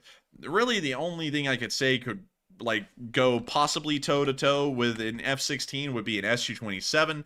It was made kind of like the F-16 to be a little bit of a multi-role, although it still doesn't do that well because every single Russian-designed or Soviet-designed aircraft fell short in the air-to-ground category when compared to their Western or U.S. counterparts. But this thing is massive. This thing is like the size of a damn B-17 Flying Fortress. And when you put that into perspective, this thing's huge. It's way bigger than the F-15. We do know that it's possibly at very slow speeds more maneuverable than an F-15, but the chances of an F-15 and an Su-27 getting into a dogfight where that would matter are slim to none in the modern world. And we've certainly seen that in Ukraine because the Ukrainians and the Russians at the very beginning of the war were swatting down each other's aircraft at nearly a range of 50 miles beyond visual range for the most part, or farther. So the super maneuverability of the Su-27 or any of its variants would not matter at all. So going off that, the only thing I could say could really go up against an F-16 in the skies of Ukraine would probably be some kind of an Su-27 style aircraft, and even then it's going to be a very close fight, and the F-16 will probably eke out a victory even at that. So with that, hope that does address that well. Also, by the way, let me just put it into perspective here, the dimensions of the Su-27, because I said it's about as big as a B-17. It literally is. It's 71 feet long. The B-17, and let me go show you all this. The B-17 here, what a lot of y'all would think is a damn big bomber. This thing is That's like a big boy. a big boy. I think this thing's like 76 feet long or something. Let me go check. 74 feet long. So the B-17 Flying Fortress, which looks like a hulking massive aircraft, from tip to toe, is as long as this Su-27 in this picture right here. Just to put that into scale, how big of a fighter the Su-27 is. You know, That's a big plane. Gotta put that out there. That's a damn big plane. That thing is big, but it's still not as big as Chris's mom. But with that, I hope that does address that chat fairly well. Very good question. And we are on to the next one. All right, and up next, we have a question from Jason Carpenter, who says, would it be a good idea for Ukraine not to publicly reveal all the weapons that they've received from Western allies? And that would be a smart idea, Jason. I got to say myself, for speaking for myself. But, you know, there's some little fella in the USA that kind of exposed that for him. And he's now in big, big trouble. Y'all might remember the Discord Central. boy. Thug Shaker Central. He went out strong, and he released all those documents to try to get some points with the Discord fellows. And probably messed up a few lives in the process. But, Enforcer, what say you? I would say my boy was an idiot. And second off, I would say it's probably not smart for them to disclose that kind of stuff on everything they have. But it kind of ends up happening. Best way to explain that is OPSEC sometimes isn't really a big thing in the minds of some Ukrainian soldiers. I know some people are going to be like, what? What do you mean? Yeah, usually a lot of OPSEC leaks come from soldiers themselves.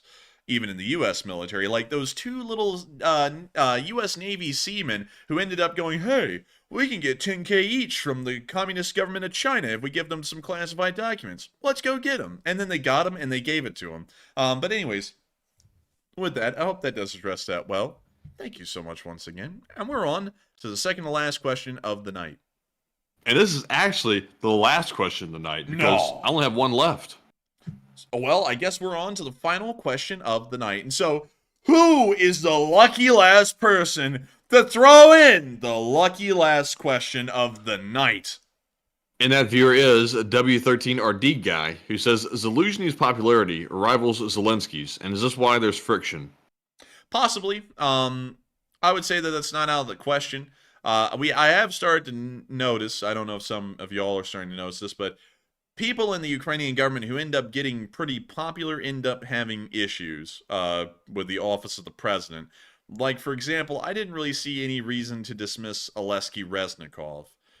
In my personal opinion, I don't think he was doing that bad of a Minister of Defense. The new guy certainly isn't doing better than Oleksiy Reznikov, in my opinion. I think he's doing a little worse. And Oleksiy Reznikov was getting up there in popularity, and then there was a bit of a campaign, it seemed, in the media to end up slandering Oleksiy and then having him removed from the Minister of Defense. That may be what it is about, because I kind of have noticed that during the war, and I'm, kind of always like, why in the world is it always whenever anyone in Ukraine and, specifically in the military sphere gets very popular, there always seems to be a butting at the heads. That is a little odd to me, but beyond that, it is the end of the night stream. I thank you all so much once again for watching, and Barry Woodward's in disbelief that the night's over, and I am too. To be honest with you, it's crazy, because this night has flown by like no other, honestly, because I just kind of let loose, and I didn't try and like moderate anything. I just, usually let everything out that I was going to say. But with that, I got to thank every single one of y'all so much once again for watching. It has been such an honor to have so many of y'all here with us tonight as we've covered this news, and if y'all have enjoyed it, make sure to hit that like button. It's up to 2,200 likes at this point nearly, and we would always be more than happy to see more likes than that. We would love to see y'all promote this on y'all social media, your Twitter, your Instagram, your Facebook, wherever you dwell outside of YouTube. We'd love to see you share it with your friends. We'd love to see you share it around YouTube. Why not? Go out there and tell people about this channel. Dare them to say something bad about it. But anyways, with that, it is the end of the night stream. Of course, we'll see you all tomorrow for the Sunday fundraiser. We're going to be running an incredible fundraiser. It's going to be our last bravura before the Christmas address on December 25th. And of course, once again, I wish you all a Merry Christmas, a great night, and a Happy New Year. Good night, good luck, take care, stay safe, Slava Ukraini, and long live the Least Spring Army. The Least Spring Army will never die. And good night, folks. We'll see you all tomorrow on our fundraiser stream. And thank you all for another great one tonight. And of course, Slava Ukraine, Herom Slava, and we'll see you tomorrow. Good night. The Leaf Spring Army sends its regards.